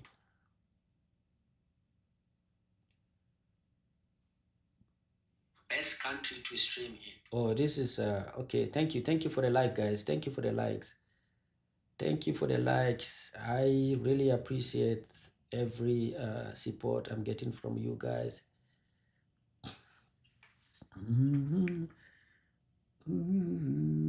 Yeah. And they are literally under a dictator. I'm really surprised that Speed and his team did not do any. I see Speed in Egypt. Like I'm not like I don't want to say too much, but it's really hard to stream here. But filming here, like you have to like basically get a permit for pretty much everything. It's a lot of restrictions here. It's a lot of restriction. I see Speed is frustrated. He's saying that there's a lot of restriction in really Egypt. Hard to stream here. But filming here, like you have to like basically get a permit for. Yeah, that's the thing that I'm saying. Like, you know, if your country is a country that is that depend on tourism, you have to be relaxed, bro. You shouldn't just be that difficult to deal with, you know. If your economy do not depend on tourism, then you can be a little bit difficult. But Egypt, I don't know why they are a tourist country, but they're making the life of tourist people difficult, right? And yeah. East Africans? Seriously, what is your bone to pick with Egyptians? The Egyptians are black. Have you guys been to Egypt? Have you been to Upper Egypt? There are plenty of black Egyptians. Our origins come from... Have y'all understood? Like, I don't want to say too much, but it's really hard to stream here. But filming here, like, you have to, like, basically get a permit for pretty much everything. It's a lot of restrictions here. I don't think y'all realize that. يا جماعه ما تسيبوا سبيد يصور يا جماعه، سيبوه يا جماعه يصور بقى. نهار اسود، انتوا مش فاهمين قوه الراجل ده عامله ازاي على السوشيال ميديا. هو ومستر بيست اشهر اتنين في العالم. I'm happy that the Egyptian actually are criticizing what is happening, what their government is doing. They criticize. They're saying that you know they against the restrictions that are placed on a streamer and content creators. People are coming out and they're exposing their government. They're saying that what the government is doing is not that good, right? Putting restriction and making content creators pay money in order to stream in certain area or in order to take videos in certain area, certain location. This is not. It's not good for the image of the country but I'm happy that دلوقتي الراجل ده لو جالك وعمل لك لايف، شوف السياحه بتاعتك دي هتبقى عامله ازاي، وشوف البلد هتبقى عامله ازاي. بيقول لك انا عرفت if there's any Egyptian here who is حتى الدرون اللي هو watching me, just let me know what he's saying. انتوا مودينه خان الخليلي وياكل. الاستريم بتاع اي شو سبيد في مصر كان وحش قوي يا جدعان. سبيد ما كانش مبسوط وهو بيصور في مصر. وما كانش مبسوط لأكتر من سبب. أول سبب هو التنظيم. ما كان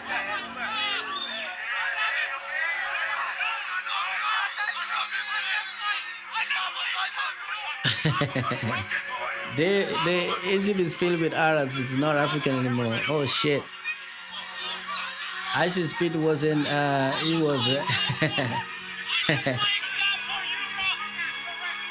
Hey, I think I think the stream. The reason why IShowSpeed is not looking uh relaxed is because of the amount of fees that the government of Egypt plays on him. You know how like you're not gonna feel happy like if you pay a lot of money just to film certain location. You're gonna be stressed. You're gonna be like a little bit irritated as well. Our show Speed was in Egypt, and apparently they got some very strict rules about telling the truth, like why the Sphinx's nose is no longer there. I've never heard someone give a more avoidant answer than both of the tour guides who he was asking questions to. And admittedly, Speed made sure that he still, kind of had to skirt around. I got two things to say. The first one, let me say this. It looks like Speed just realized that the statues in Egypt all are missing noses. They're all missing noses for whatever reason. Let me tell y'all this. I don't know if y'all paying attention to what's going on. Bro, chat. This is what I had to eat, bro. All right, guys, I'm gonna go for the break. I will be. Let's see. Just let me grab something. Let me grab something. I'll be back. I will be back. I'm not gonna lie. Chat, when I tell you, don't do this stream if you don't stream if you don't have permits. Yeah, you will get arrested. Salam alaikum. Salam alaikum. This is the most lowest stream ever, bro. Why is everything? Salam alaikum. Salam alaikum.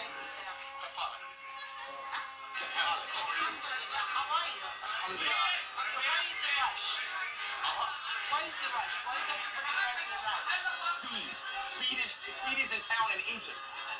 Speed is here.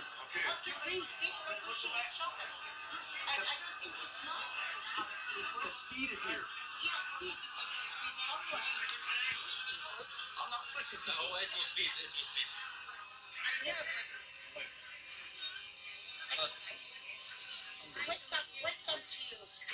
This is the most lowest. Where I dressed in suit. Speed didn't realize the reason these guys were dressed in suit in Egypt. What do you mean?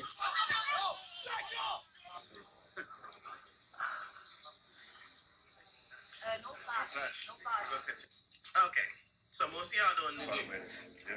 Why? How old are you? How old am I? I'm 25. More than? Yeah. Research before going to Egypt, there is so many restrictions. And I'm really surprised that Speed and his team did not do any research before going to Egypt. There are so many restrictions. And they are literally under a dictatorship right now. They have been depressed, they have been suppressed. And even the part when Speed was showing, the pyramids, something was off. The energy was not there. And then him eventually saying that, he can barely do his IRL streams. And, the love that he was getting from Ethiopia, it just wasn't the same in Egypt. And we can obviously see that through the fucking stream. And then on top of that, he had to pay so much fucking money to even allow him to film or some shit like that.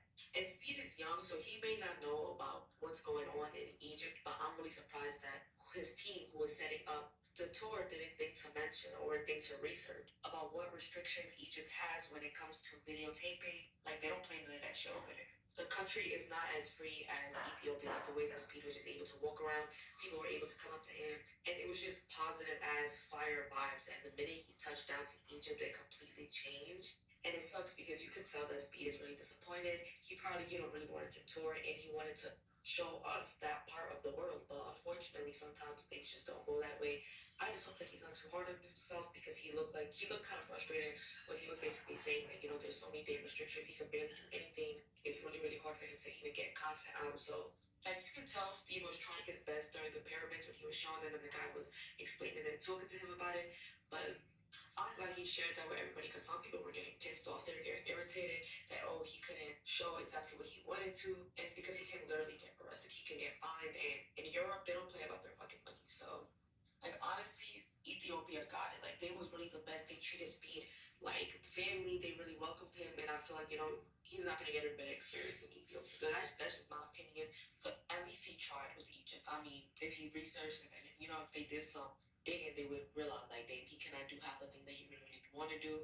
And it was just a waste of time and money, to be honest. I'm really surprised that Speed and his team did not do any research before going to Egypt. There is so many restrictions, and they are literally under a dictatorship right now. They have been depressed, they have been suppressed, and even the part when Speed was showing, the pyramids, something was off. The energy was not there, and then him eventually saying that, he can barely do his IRL streams, and the love that he was getting from Ethiopia, it just wasn't the same in Egypt, and we can obviously see that through the fucking stream. And then on top of that, he had to pay so much fucking money to even allow him to film or some shit like that. And Speed is young, so he may not know about what's going on in Egypt, but I'm really surprised that his team who was setting up the tour didn't think to mention or think to research about what restrictions Egypt has when it comes to videotaping. Like, they don't play none of that shit over there. The country is not as free as Ethiopia, like the way that Speed was just able to walk around. People were able to come up to him, and it was just positive as fire vibes. And the minute he touched down to Egypt, it completely changed. And it sucks because you could tell that Speed is really disappointed. He probably, really wanted to tour, and he wanted to show us that part of the world. But unfortunately, sometimes things just don't go that way.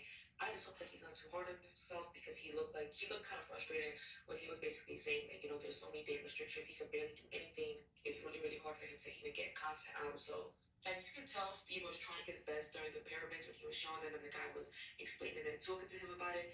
But I'm glad he shared that with everybody because some people were getting pissed off. They were getting irritated that, oh, he couldn't show exactly what he wanted to. And it's because he can literally get arrested. He can get fined. And in Europe, they don't play about their fucking money. So, like, honestly, Ethiopia got it. Like, they was really the best. They treated Speed like family. They really welcomed him. And I feel like, he's not going to get a bad experience in Ethiopia. But that's just my opinion. But at least he tried with Egypt. I mean, if he researched it and, if they did some digging, they would realize, like, damn, he cannot do half the thing that he really want to do. And it was just a waste of time and money, to be honest. I'm really surprised that Speed and his team did not do any research before going to Egypt. There is so many restrictions, and they are literally under a dictatorship right now.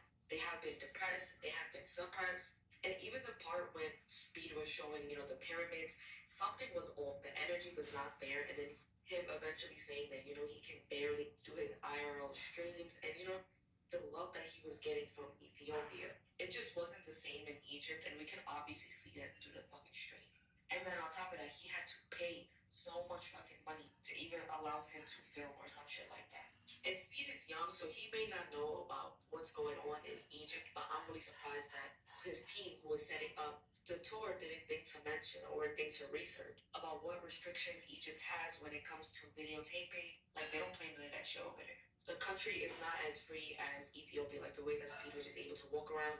People were able to come up to him, and it was just positive as fire vibes. And the minute he touched down to Egypt, it completely changed. And it sucks because you could tell that Speed is really disappointed. He probably, really wanted to tour, and he wanted to show us that part of the world. But unfortunately, sometimes things just don't go that way.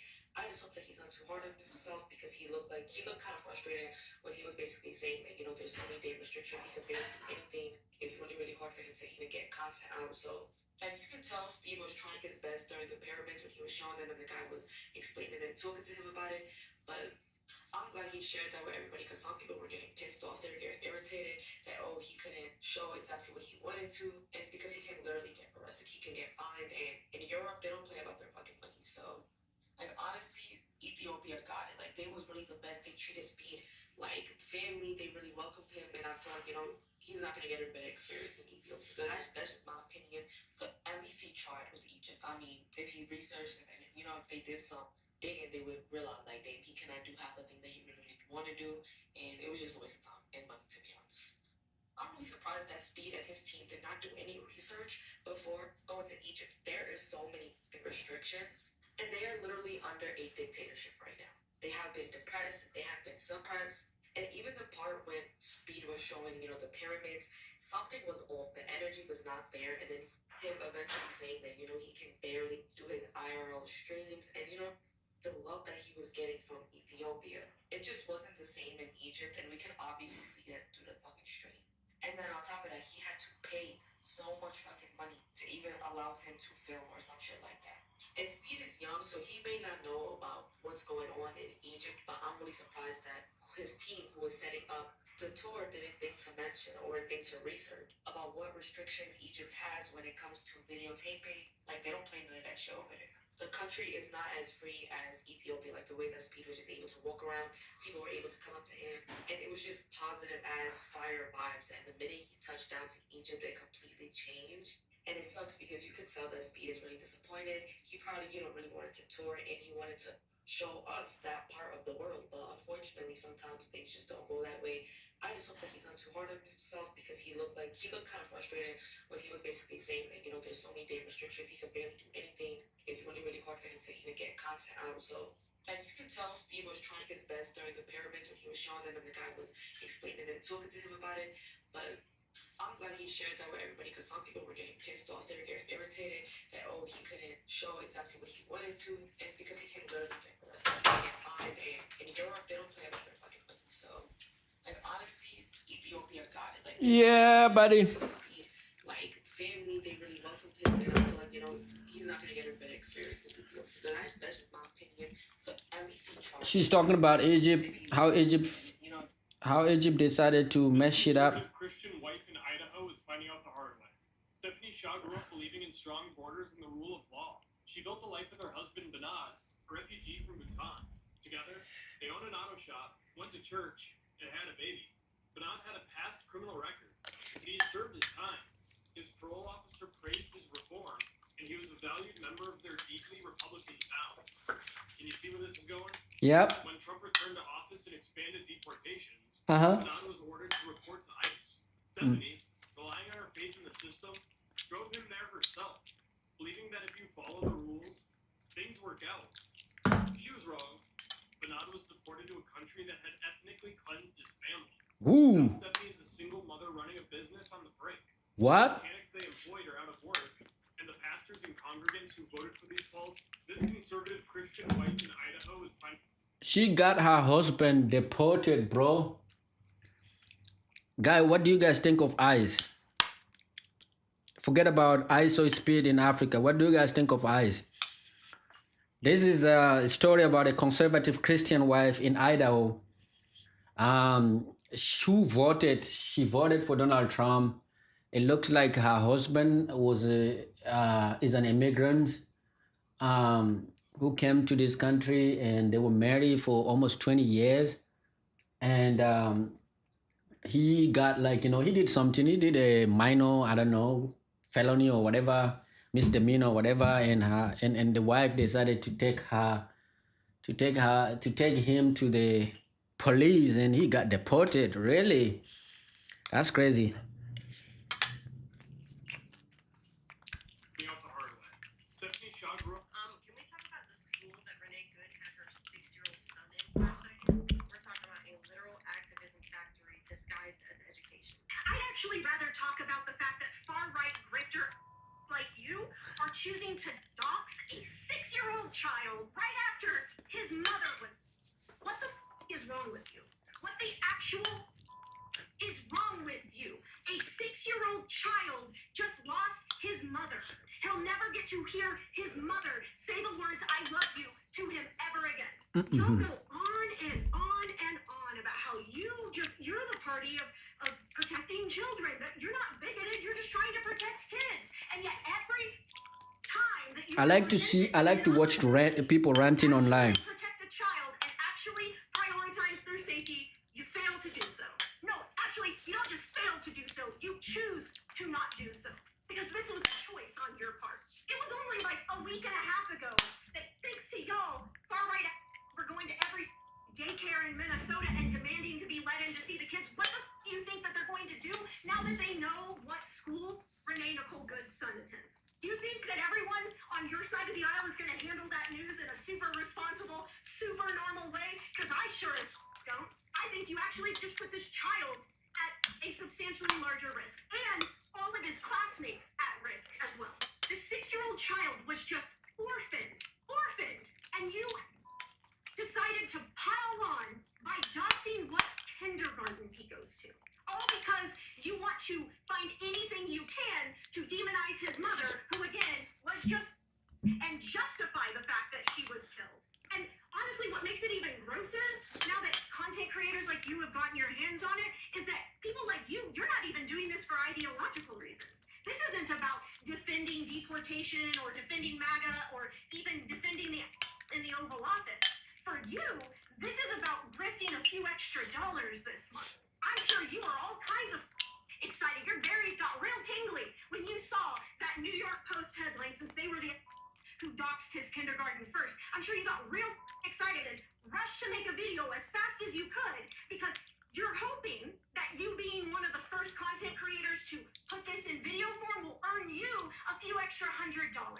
I hope that earning that little bit of extra cash this month was worth literally doxing a 6-year-old child for you. God, you're a horrible person. Because, for example, Bonjour Christophe Dansette.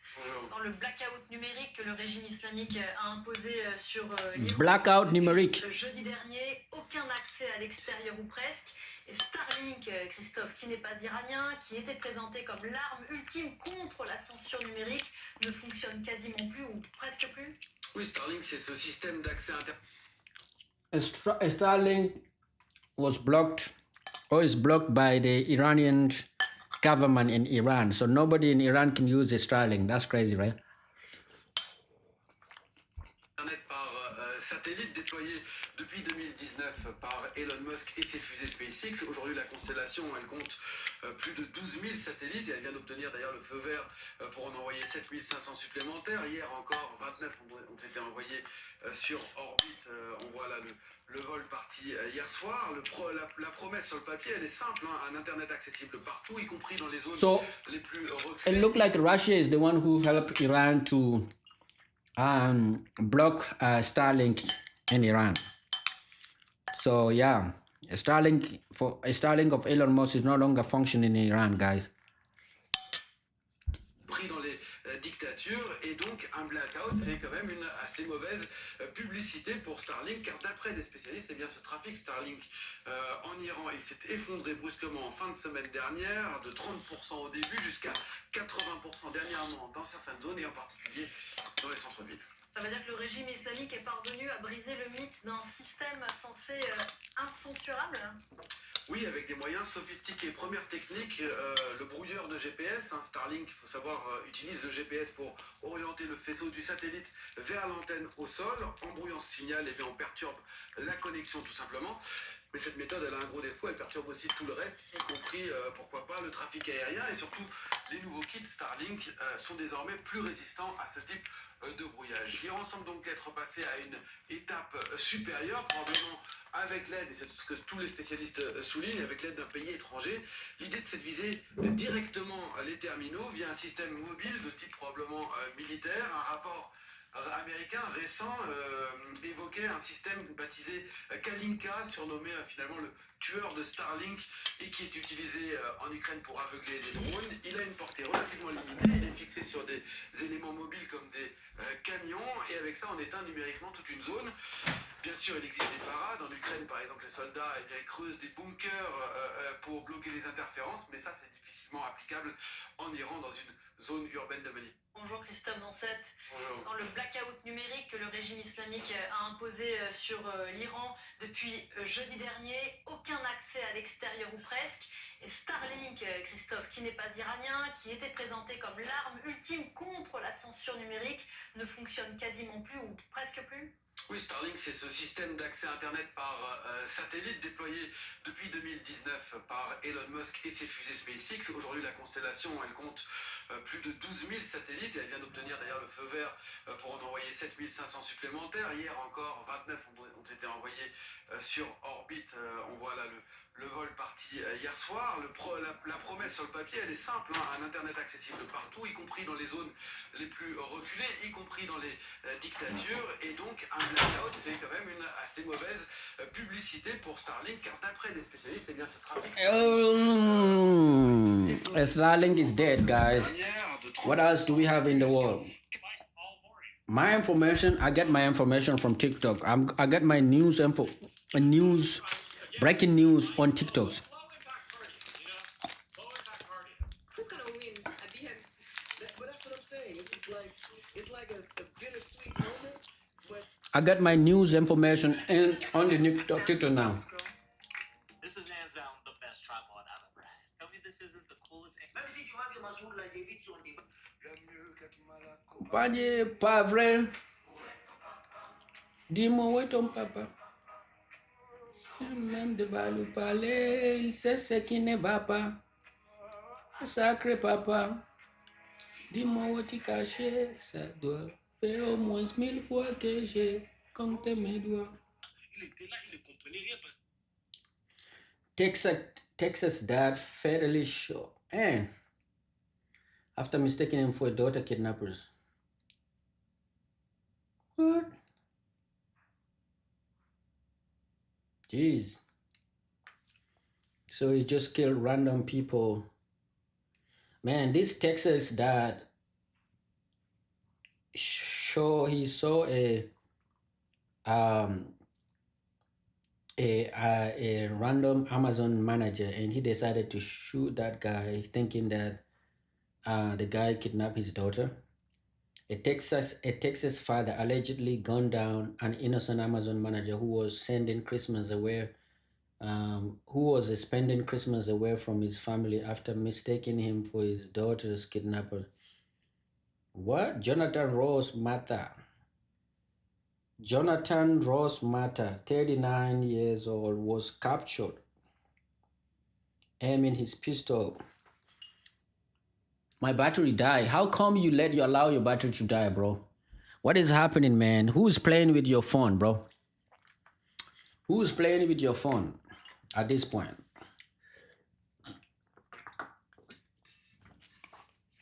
Who's playing with your phone? Are you allowing your son to play with your phone?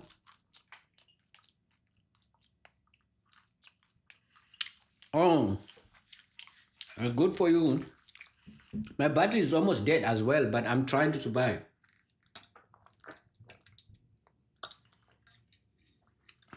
Everybody hit the thumbs up.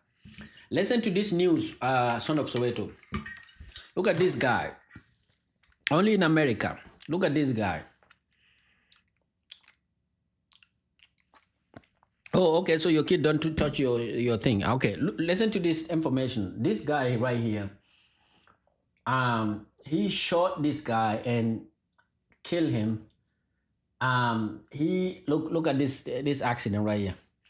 So he shot a guy. This dude is an Amazon manager, right? And he saw him on the street. He decided to shoot him, thinking that the dude actually was his daughter. The dude kidnapped his daughter. So this crazy shit only happened in America, guy. Why Americans are like that, man? How do you go around shooting people randomly because your daughter was kidnapped or whatever? It's not everybody. Like, how do you come to conclusion that everyone that is walking around is has anything to do with your daughters? You know, Jonathan Rose, Martin 39, was captured aiming his pistol at a fleeing SUV outside a Shell gas station in Houston and unloading gunfire, killing 25-year-old Desmond Butler around 1 a.m. on December 25. According to the footage obtained, the tragic chain of events began when Mata and his wife received a frantic call from their 19-year-old daughter, who said she had been attacked by her boyfriend.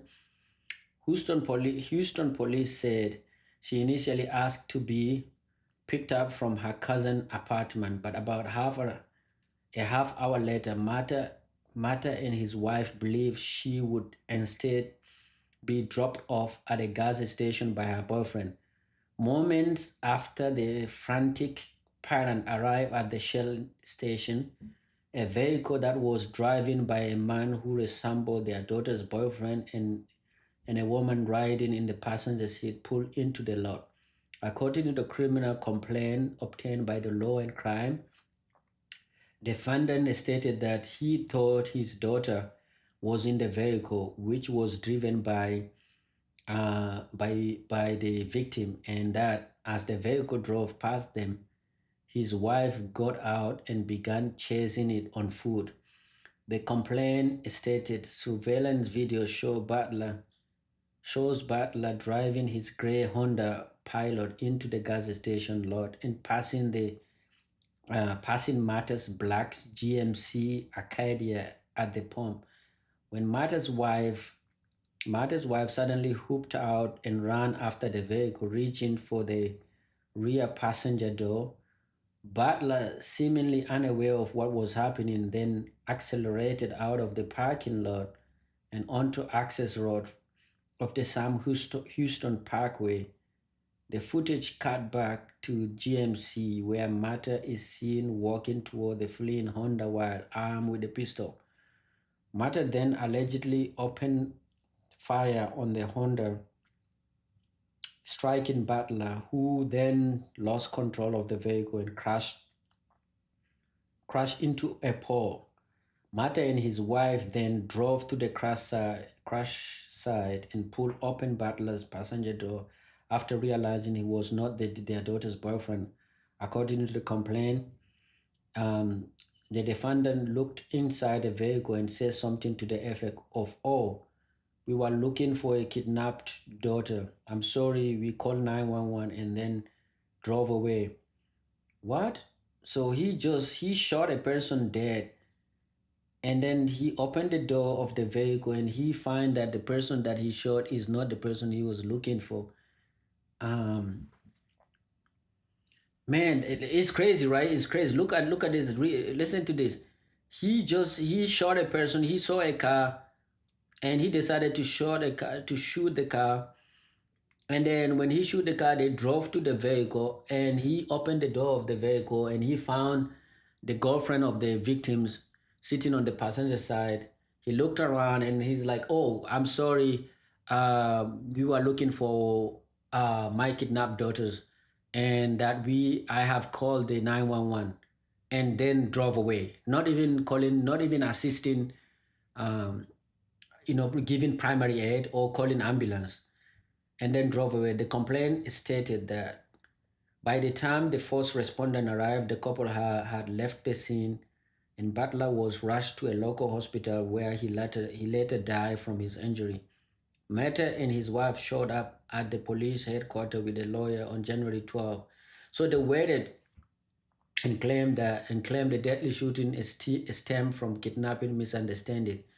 So they went to home and got a lawyers and went back to the police station. Mata told investigators he fired two shots at the vehicle in an attempt to stop it, then watched it crash before he left the scene without calling for help. According to the complaint, Mata is charged with murder and turned himself on January 14. He posted a 50,000 bond and is scheduled to appear in court on February 25. Law and Crime reported Butler's sister's Destiny told the Houston 11 that their family, which live in Georgia, is devastated by his death. She said her brother moved to Houston in 2023 to work at Amazon, later becoming a manager, and had no plan that Christmas Day. We just want answers on why my brother was lied. My brother was a light of joy, she said. Houston Police Department. Bro, it is crazy what is happening here, man. What is your take on this story, Mister Son of Soweto? Yeah, it's crazy. This kind of things only happen in America. That's the crazy part of it. People have guns, man. People who shouldn't have guns in their hand have guns, man. And people are very quick to shoot. Like they shoot and ask question later. They don't investigate. They don't do anything. They decide to just shoot and then ask question later. And it happened during the police encounter. It happened during even local encounters. You know, because they have gone, they shoot and ask questions. Like you see, you come, okay, your daughter is having, actually, it's not even a kidnapping issue. Your daughter is having issue with her boyfriend. Are you supposed to go? What if it was her boyfriend? Is it like you just supposed to go and shoot your daughter's boyfriend because they have an issue? This is not even kidnapping, bro. This is not even about kidnapping. This is not even about kidnapping. People are crazy, bro. People are crazy. People think that they just because they have gone, they have the power of death and life. America is crazy, bro. I don't know what to say. America is crazy. Just recently, also we were talking, we were watching. I don't know, Son of Soweto. I don't know if she's still there, but very recently, you saw how ICE agent unalive a person. Unalive a lady just because she wasn't. Just because he was irritated by the way she was talking to him. Man, it's crazy. It's like rest in peace, Desmond Butler. Yeah. So if he told his daughter, yeah, people are crazy, bro. Lord Jesus, I hope. Lord Jesus, I hope. Please let this be real. If only Donald Trump was president in the 20th century, so much could have been avoided. The First World War, the Second World War, the nuclear arms race, the Cold War. Trump could have prevented all of it. Yo, what's up, my bro? Yaot 1172. What's up, man? Where you coming from, bro? Why are you doing this? Doing what? Tell me, what am I doing that you think is wrong, that that I shouldn't supposed to be doing it? Tell me, what am I doing that is wrong? Why am I doing what, guys? What is it that I'm doing that is not the thing that I'm supposed to be doing? Guys, I'm just reacting to my feed on TikTok. So I'm just reacting. I'm just being normal. Why? What are you doing? Who are you? Oh, what am I doing? I'm just so I'm a streamer from Chicago. I'm trying to become a new big things in Chicago. I'm trying to be one of the biggest streamer in Chicago. That's who I am. And hopefully you guys can have me. Yahod, where are you from? Where are you from, Yahod? And from time to time, I react to the to the shit that is happening around our world. But I'm mostly talking about AI stuff. But because of the thing that is happening in our current world, I feel obliged to actually talk about it. So Mongolia, the Mongolian Empire still exists, man. I want to come to Mongolia, bro. I want to come to Mongolia to stream, where in Mongolia? What is the capital city of Mongolia, bro? What is the capital city of Mongolia? After all, his surname is Ceasefire. But that all politicians are full of themselves. They can be arrogant and boastful. But Trump is one step ahead. He is shamelessly full of himself. And we saw an example of that yesterday. The White House openly demanded a Nobel Peace Prize for Donald Trump. Listen to this. The president has now ended conflicts between Thailand and Cambodia, Israel and Iran, Rwanda and the Democratic Republic of the Congo, India and Pakistan. They're saying Indian reporters are saying that Donald Trump is begging for Nobel Peace Prize, and that the Venezuelan lady who won the Nobel Peace Prize, they decided to go and give it to him for free so that she can be the next president of Venezuela. That's what this report is all about, I guess. Serbia and Kosovo, and Egypt and Ethiopia. This means President Trump has brokered, on average, about one peace deal or ceasefire per month during his 6 months in office. It's well past time that President Trump was awarded the Nobel Peace Prize. Yeah. I think she missed a few there, like Tom and Jerry, Harry Potter and Voldemort, Batman and the Joker, and Luke Skywalker and Darth Vader. Why are you taking up more than half the screen? Why not? He wants global recognition for it. In other words, he wants the Nobel Peace Prize. Now, just to be clear, a lot of unworthy people have received this prize. A lot of unworthy people have also been nominated for it. But none of them asked for it. I mean, this is not a reality TV contest. It's not like you can send an SMS to Norway nominating Donald Trump. You must let your actions speak. So let's look at Trump's actions. We mentioned his bombing record earlier on the show. Trump has dropped 530 bombs in 6 months. To put that in context, his predecessor, Joe Biden, dropped 555 bombs. Indian journalist is killing Donald Trump. I don't know why. Trump has dropped 530 in 6 months. Not very peaceful, is it? Let's also look at aid cuts. Trump has cut 80% of America's foreign aid. That's almost $60 billion of help. And we are talking about life-saving help, like vaccination campaigns, remote health centers, public health services, and medicine distribution. What will be the impact of these cuts? Medical journal Lancet has done some research. They say the aid cuts could cause 14 million deaths by 2030. I'll repeat that for you. 14 million deaths due to Trump's aid cut. And a third of those are children. Does this sound like a peace laureate to you? Does this sound like a respectable statesman? The answer is no. Someone tell Trump that typing in all caps is not diplomacy, plus it's out of fashion. Gen Z would be horrified by the all caps. This is the era of small case. But coming back to his credit fever. As a species, we should be more thankful to Trump. Thanks to his negotiations with God, the sun rises every day. Thanks to his mediation, ships can sail on the ocean. If not for him, gravity would not exist. Give us a break. Americans can vote for whoever they want to. Just don't expect the world to fall in line. I can think of a dozen people who deserve the Nobel. President Xi and I are announcing that Yeah, buddy.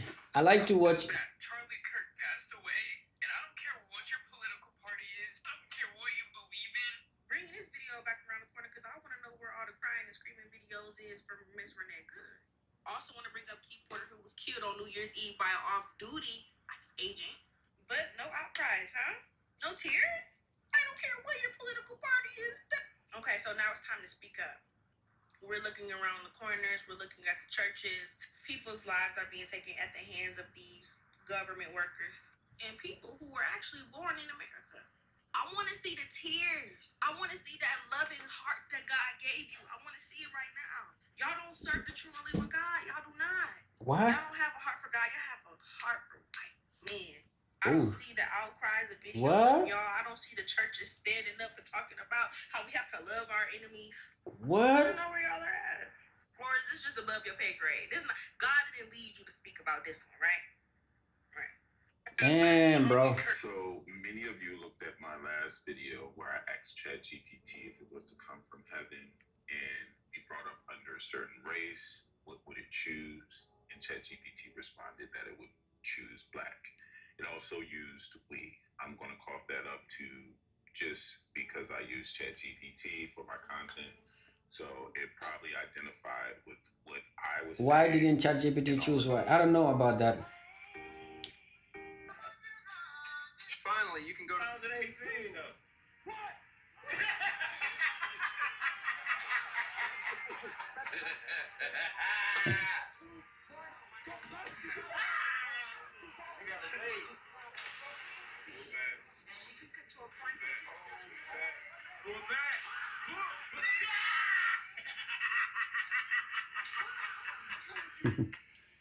IShowSpeed in Ethiopia is funny thing. It's a funny. He got a funny stream, bro.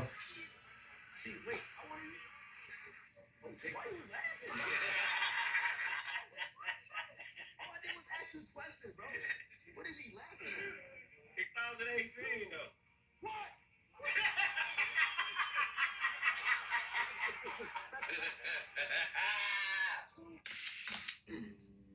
Why is there? White Lives Matter crowd is hella quiet.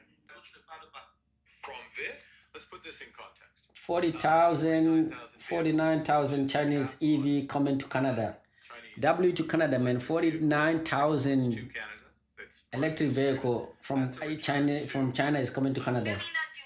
To all the lovely African Americans that switched to quarter zip matcha niggas. Yeah, I don't know if you guys already knew this or it was a good time for me to say it, but They say whatever I say slur they all want. the slurs with all the hard ins and R's, Slurs. whatever types of slurs there are. I say them all. I'm American, I got freedom of speech, and it's fun. So excuse my voice. I'm American, I got freedom of speech, and it's fun. This right here, bro, Speed in shock. Speed in shock after testing how good Sahara Desert food is. I'm just happy for Speed that he managed to, that Algerian people treated him the way he's supposed to be treated, the way a human being is supposed to be treated instead of what he got from Egypt. That's what I'm just happy for, W to all of my Algerian people for actually being nice people.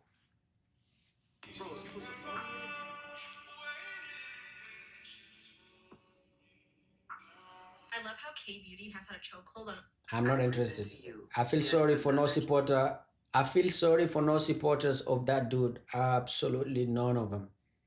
Ooh, people are coming back and Case of I thought you were going after them and not me. This is Casper Erickson and his wife Savannah. Casper immigrated here back in 2013. He came from Denmark.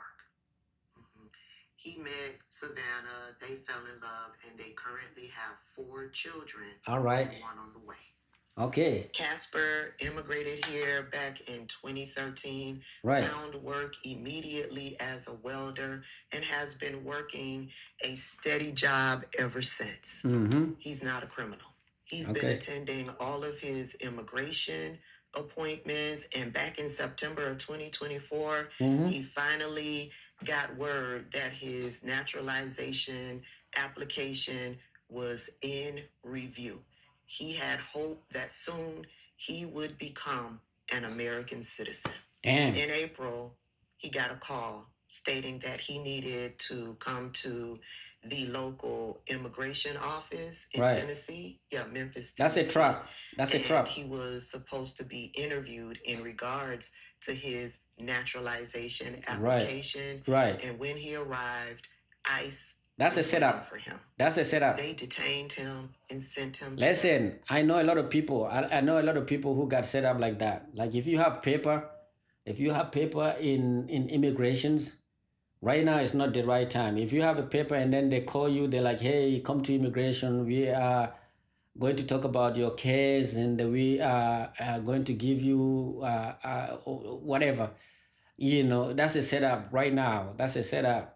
Especially if you've ever had a encounter with police. Like if you have something like, a small crime, if you committed small crime and then out of nowhere the immigration is asking you to come and talk to them, you don't go. I have my friend, she's a Venezuelan immigrant.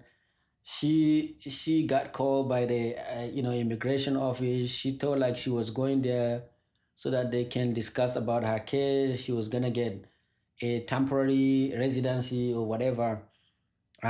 She arrived there with her kid and she got handcuffed. So yeah. prison over there in Louisiana. And that's where he's been ever since. Right. He hasn't seen an attorney. Okay. He hasn't gotten an appointment to Right. get information further regarding his immigration status. Right. He has no idea what is going on. That's crazy. Savannah is a stay-at-home mom, and Casper was the one bringing home the bacon. Now they don't have So, bacon. Savannah was homeschooling the kids. Right. And now she's left to try to figure it out all on her own. She need to go. Taking care of the kids. She need to get the food trying to stamp. figure out how she gonna pay those bills, pay Right. the mortgage, and everything else that they need financially. That's crazy. Yeah, I believe Savannah has a GoFundMe. I won't be sharing it. Why? Why? Because Casper and Savannah are Trump supporters. Ooh, they are Trump supporters. Damn, bro. That's cold, bro. But how is it that people? I mean, ICE don't. I mean, I don't know, man. You're a Trump supporters and you are getting arrested, and they trying to deport you. That's crazy, bro. That's cold-blooded murder. Feel sad about their situation. Here are some of the screenshots that are floating around on what Casper found so intriguing out there on social media that he had to retweet, repost, however you do it on whatever platform. Okay. Back in 2021, this is what Casper reposted. Ooh. Impeach Biden, impeach Harris, expel Pelosi, save America. Ooh. Back in October of 2021, Casper was a fan of the phrase, let's go Brandon. Okay. We all know that was derogatory towards President Joe Biden. Okay. Again, in October of 2021, Casper reposted how to summarize a failed presidency in 7 words or less. And he's talking about the lower third message on this Fox News video. And you could see everybody wearing masks because this was during the height of COVID. Yeah, failed presidency. Casper wanted to repost that message.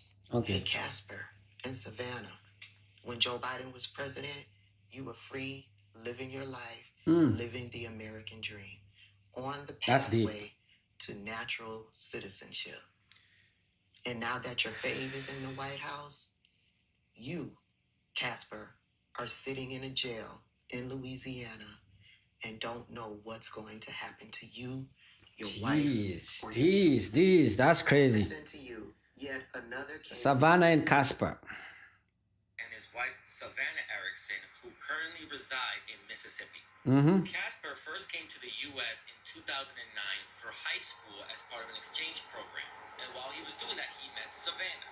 When he went back to Denmark, I know I'm not the only conservative that is feeling this way as someone who voted for Trump since 2016. Bro, that's crazy, man. Why the fuck are you working 30 years for a house that belongs to a judge the second your heart skips a beat? Most of you are walking around proud of a clear title. Don't be a fucking idiot. A title in your name is just a target. A will? That's not a plan. It's a formal invitation for $600 an hour leeches to bleed your kids dry for 2 years straight while they sit on the sidewalk. Damn. Here is how you stop the slaughter. 1, rip your name off that deed. Move the house into a revocable living trust. This Republican husband in Missouri is finding out the hard way. James Brown is a Navy veteran in Missouri. He voted for Trump, thinking he was supporting tough immigration enforcement, going after criminals. Go off grid with a phone. Well, here's your notice that it is so hard to be a full-time work-from-home mom as well as a full-time stay-at-home mom with a 2-year-old and a 6-year-old. I just got fired because I couldn't keep up with the old women who work from home who have no children. Uh-oh, bitch. Are we figuring out what the fuck the I was for? Indeed. Hey, it's crazy what is happening, bro. It's crazy what is happening with this, in the workforces, right? In the corporate America, man. People getting fired left and right. No failing, man. You get let go easily these days, man. They don't care about you. They don't care about where you're coming from, who you voted for. It look like the person is actually has actually voted for Trump, so she is getting fired. That's crazy. bitch. Now you figuring it the fuck out, inclusion. You wanted some understanding. You wanted to not be left out. You wanted special treatment. No, bitch. Pull your own self up by the motherfucking bootstraps that y'all bitches like to talk about all the fucking time. What happened to y'all being hard workers and we get everything out of grit? Yeah, find that motherfucking grit. That's right, bitch. It ain't no motherfucking grit or grit in your motherfucking house. It ain't no sympathy under patriarchy, bitch. You voted for it. Live in it. Dwell in it. What the fuck you working for? You got a man, right? Make that man pay all your bills. He can't. That's why you was being a full-time stay-at-home mom, full-time working mom at the same motherfucking time, bitch. Why this motherfucker ain't bringing in shit? You can't even afford to put your motherfucking kids in fucking daycare. Why is You this 6 sound years like a old at home motherfucking first of clown, all? bitch. And you got exactly what the fuck you voted for.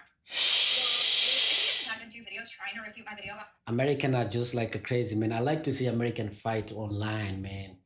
I like to see both sides, the Democrat fighting the Republican fighting the Democrat, the conservative, the religious, the non-religious, the stray versus the non-stray. Yeah, the fight is entertaining. If you're watching on TikTok, it's even more entertaining. Somali in Minnesota are not committing crime. What? Somalians in America, and people keep saying that I'm not responding because I'm scared to. Honestly, I wasn't responding because both of their videos were very Tim Waltz adjacent, and it made me feel a little bit bad. But if that's what the people want, then the people get it. Simple Black Theory, who honestly, I really hope that you were just playing dumb, because if you truly don't understand what the difference is with per capita, then you have no business making political commentary. I talked about how Somalians in Minnesota were committing a disproportionate amount of violent crime. This is something that is backed up thoroughly by statistics to the point where they are quite literally doing scientific studies to figure out why they're committing so much crime. I wish that I could say that I'm joking, but I'm not. How do you do scientific study to see why people are committing crime? Is there a way? Is there a scientific study that can be done to figure out why people are doing what they're doing, instead of just the usual understanding, which is like people who commit crime, they just wanna they're looking for easy life, like easy life. I don't. There's no scientific in any person. Crime is not it's not a specific to a specific. It's not very. It's not a something that is a particular. It's restricted. Oh, I don't even know how to say it. Crime is for everybody. Everybody can do crime, right? There's no race that are what is it, immune to committing crime. All races can commit crime. All people from all races have the capacity or the ability to commit crime. There's no, the science behind it is that some people want to live an easy life, or some people are broke. Some people cannot make it, legally, and so they decide they opt to do it illegally. So I don't know. Meanwhile, you tried to say, well, this isn't true because Minnesota has a low crime rate overall. That is not what per capita means, my friend. And the fact that you really thought that you were doing something with that shows me exactly that you don't know what you're talking about. We about to fact check this first. If you mess with me, make sure you hit that follow button. Let's get it. What the hell is she talking about? First, maybe it was a better idea you didn't reply to that video. Hi, my name is Simple Black Theory, and I'm about to cook you. In your video, you say that Somalis actually commit a disproportionate amount of crime, but you showed no facts on this. In fact, every time you mention that, you use this as a source. So why does your source says in the bottom that there were no convictions or new charges with the data that they use? Meaning your own data says that the Somalis didn't commit the crime. Then in your video, you told me to read the whole study, which I did, and was a waste of time because it didn't prove anything that you were saying. The study has a graph showing a potential number of foreign fighters in each state, being at 153. There are over 260,000 Somalis living in America. That's less than 1%. You keep mentioning per capita. You do understand that you won't be able to find a per capita for Somalis committing crime in America, right? Because Somalis is an ethnicity, and we don't keep data on ethnicities with crime. She says I'm the one who shouldn't be talking about politics. Please. I keep getting tagged in 2 videos trying to refute my video about Somalians in America. So that's the Twitter fighting. Somali is a Somali in Minnesota committing crime or not committing crime. Man, I like the fight on Twitter. Did anybody else catch this? This creator that I know and like was going live with Jeffree Star just now. So I'm a curious cat. I decided to check it out for a bit. It ended up being a really short bit because I pieced out of there so quick. The creator that I know and like was chatting with Jeffree and a friend of Jeffree's. Then she invited somebody else up, and it was a 4-way. This other person was someone that to me appeared to be Latino, and he told the creator I know something not so nice, and then he quickly peaced out. After the Latino was gone, Jeffree Star made a joke, which I did not find funny, about Latinos being deported. That's crazy. Mother of 4, I voted conservative. Of course you did. The craziest thing has happened to me a few weeks ago, and I really feel the need to share it from the position of a very pissed off conservative Christian woman. I mean, is there any other kind? I almost died. I almost died because I was denied medical care here in Iowa after being diagnosed with a fatal fetus. So my baby was not going to make it. There was no chance of it. We got multiple opinions. No chance, no chance. Shortly after that, my health started to rapidly decline, and I was not able to seek care in a timely manner or nearly at all. I was told to miscarry at home or wait it out or ask Google what to do when I asked where could I go for a resolution to my problem. So I had a fetus in me that's poisoning me from the inside out. I have 3 healthy, lovely children at home, a business to run, a husband, and I'm not allowed to choose me? Where's the pro-life in that? Pro-life, like, choose me, choose the mother. Oh, I see. So she's talking about the abortion ban in a conservative state. That's crazy. She is a conservative herself. She voted conservative, Republican, and now she has a baby in her womb, or she has a fetus or embryo in her womb, and the embryo is not gonna make it, and she want to abort, but she cannot abort because she's living in a conservative state, and she voted conservatively. That's crazy. That is crazy. Completely forgetting the mother in this situation. No, we didn't forget the mother in this situation. You did. When you voted the way you did. You voted for this. Are you asking for sympathy? Because newsflash, my sympathy cup has runneth fucking dry, bone dry. For people like you who voted for this, knowing full well what we have been screaming from fucking mountaintops for decades. You were never gonna be the exception. We have been screaming this. That this is exactly what happens when these laws are enacted. That they don't prioritize a mother or a pregnant person. They always prioritize the fetus, even if that fetus isn't viable. These laws aren't about protecting life. They never fucking were. Also, say the word. You needed an abortion. Dedicate care of, what did you call it? Oh yeah, your problem? It's called an abortion. That's what you needed. And you were denied that care. Exactly. Jeez, man, the Democrats are frying the Republicans conservative. Now what the liberal or Democrats will do is that anytime a conservative woman will come up with their problem, they will tell them, hey man, go figure it out yourself because you voted for these people. That's crazy. That's damn, bro. Did she try to pray? Look at the commentary reaction. Did she try to pray?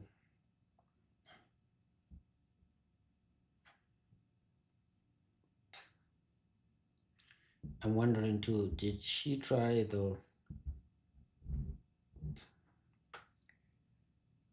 To be honest, this made me laugh a bit loud. I love you for this, whoever you are. Good work. Jeez, man. Bro, conservative are getting fried. They're getting cooked by the liberal online, bro. Jeez.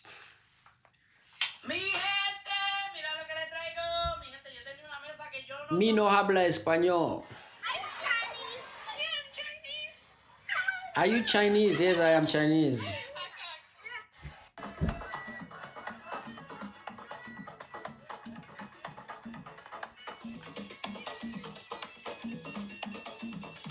These are the kind of videos that I watch before going to bed. They always take my time. Jeez. I actually don't have a single friend who is like thrilled with how their husband is reacting to all this. Most of them are describing their husbands as ostriching, sticking their heads in the sand and pretending like Wah, wah, wah, wah, wah. That's what I hear when white women talk. Stop acting surprised. Acting surprised that their husband are against the general population. What?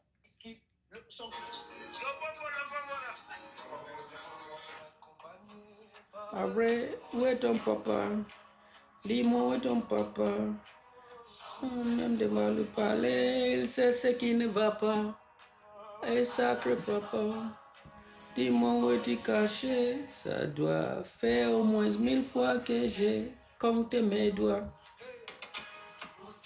Papa, où t'es, où t'es, où t'es, papa, où t'es? Papa, où t'es, où t'es, papa, où t'es?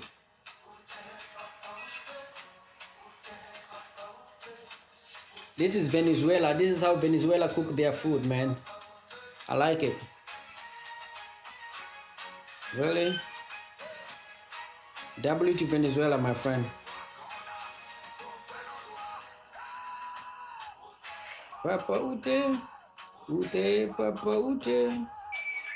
Papa Ute, Ute, Ute, Papa Ute. Alright. I can't with him. This is a cat.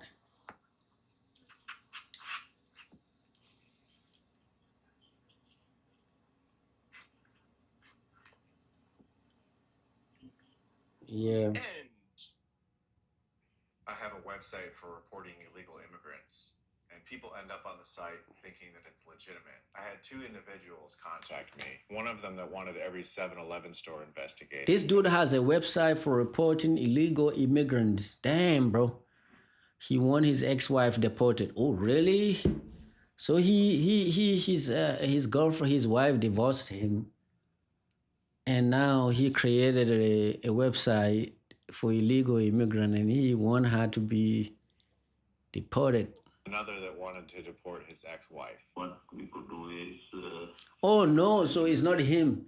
He created a fake, is it a fake site, a fake website to report illegal immigrant, and some people are actually calling him thinking that is true, and they want their ex-wife to be deported.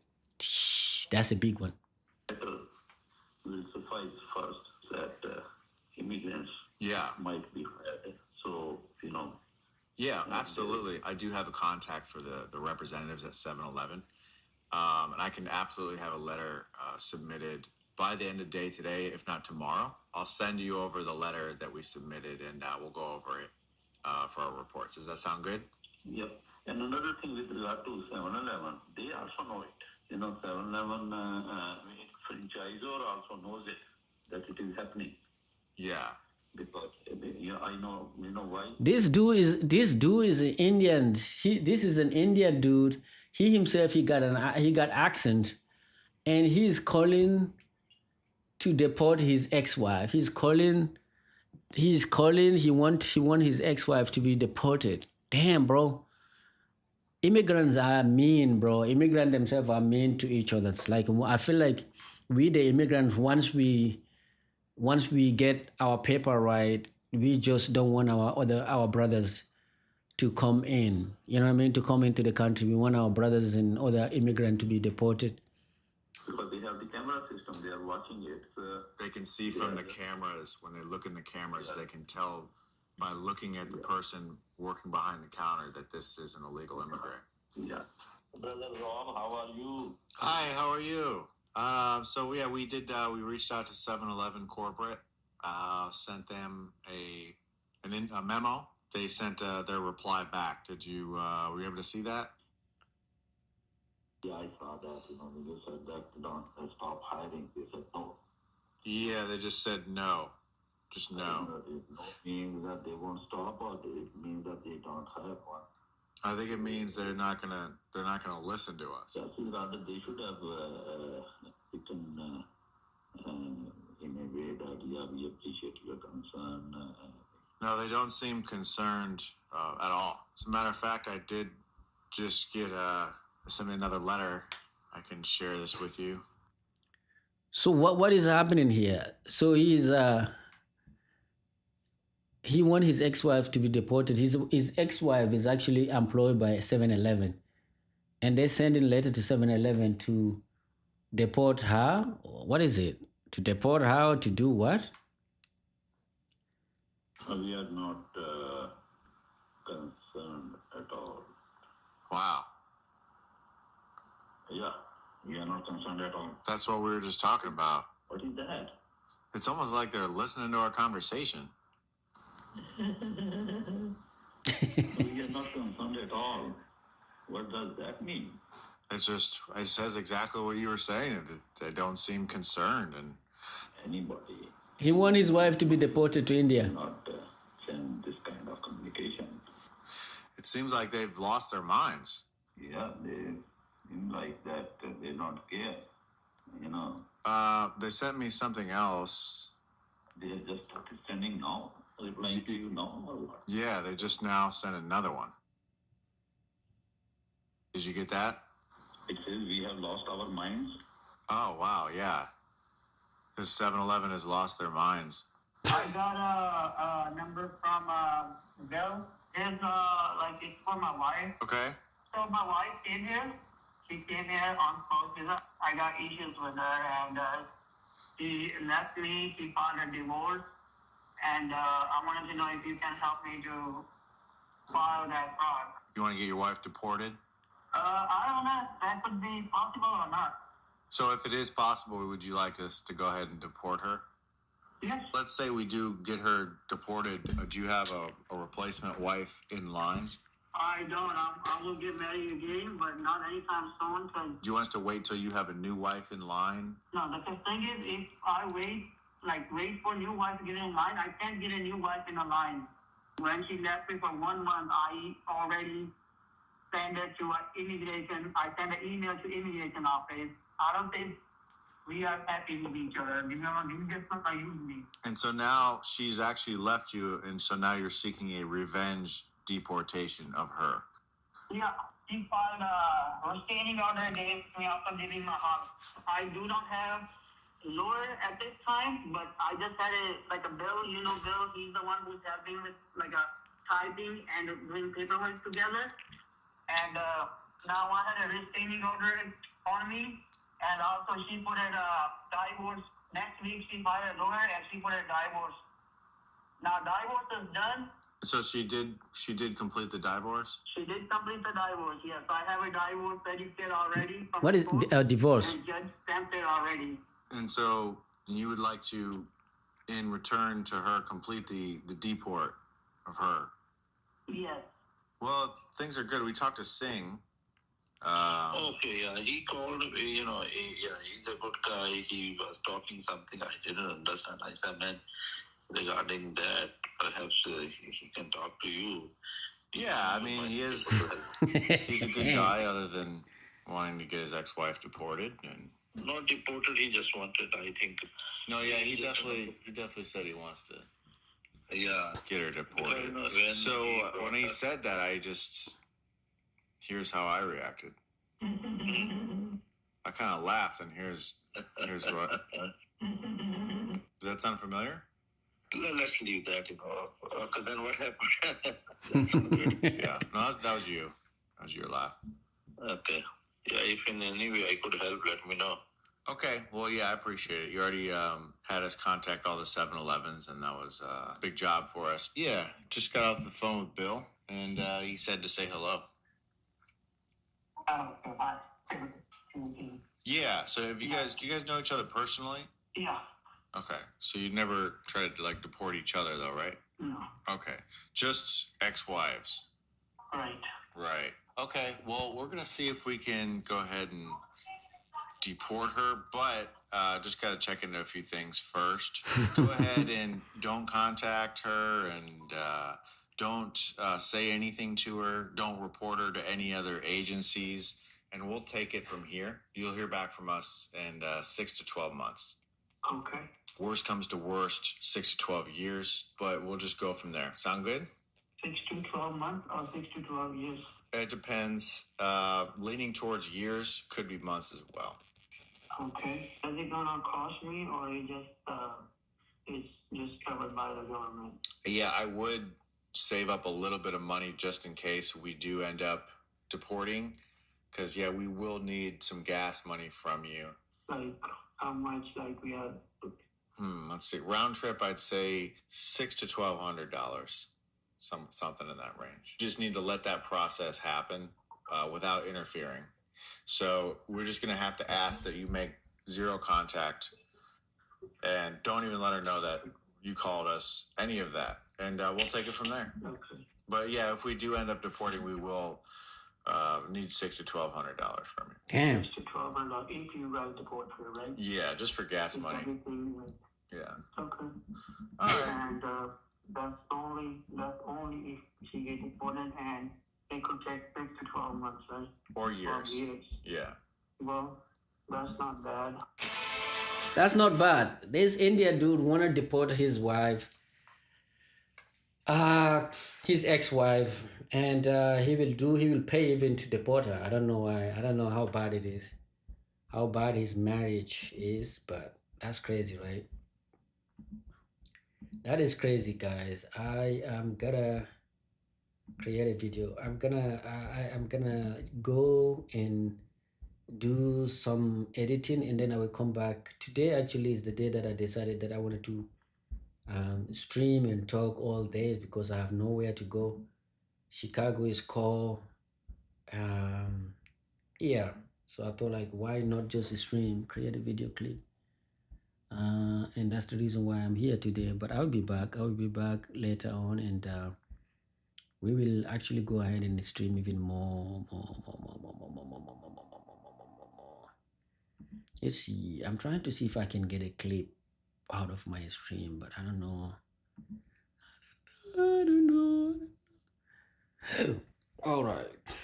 I think I need to just end the stream before I can do whatever I want to do. All right. Peace, and I'm out, guys. Peace, and I'm out.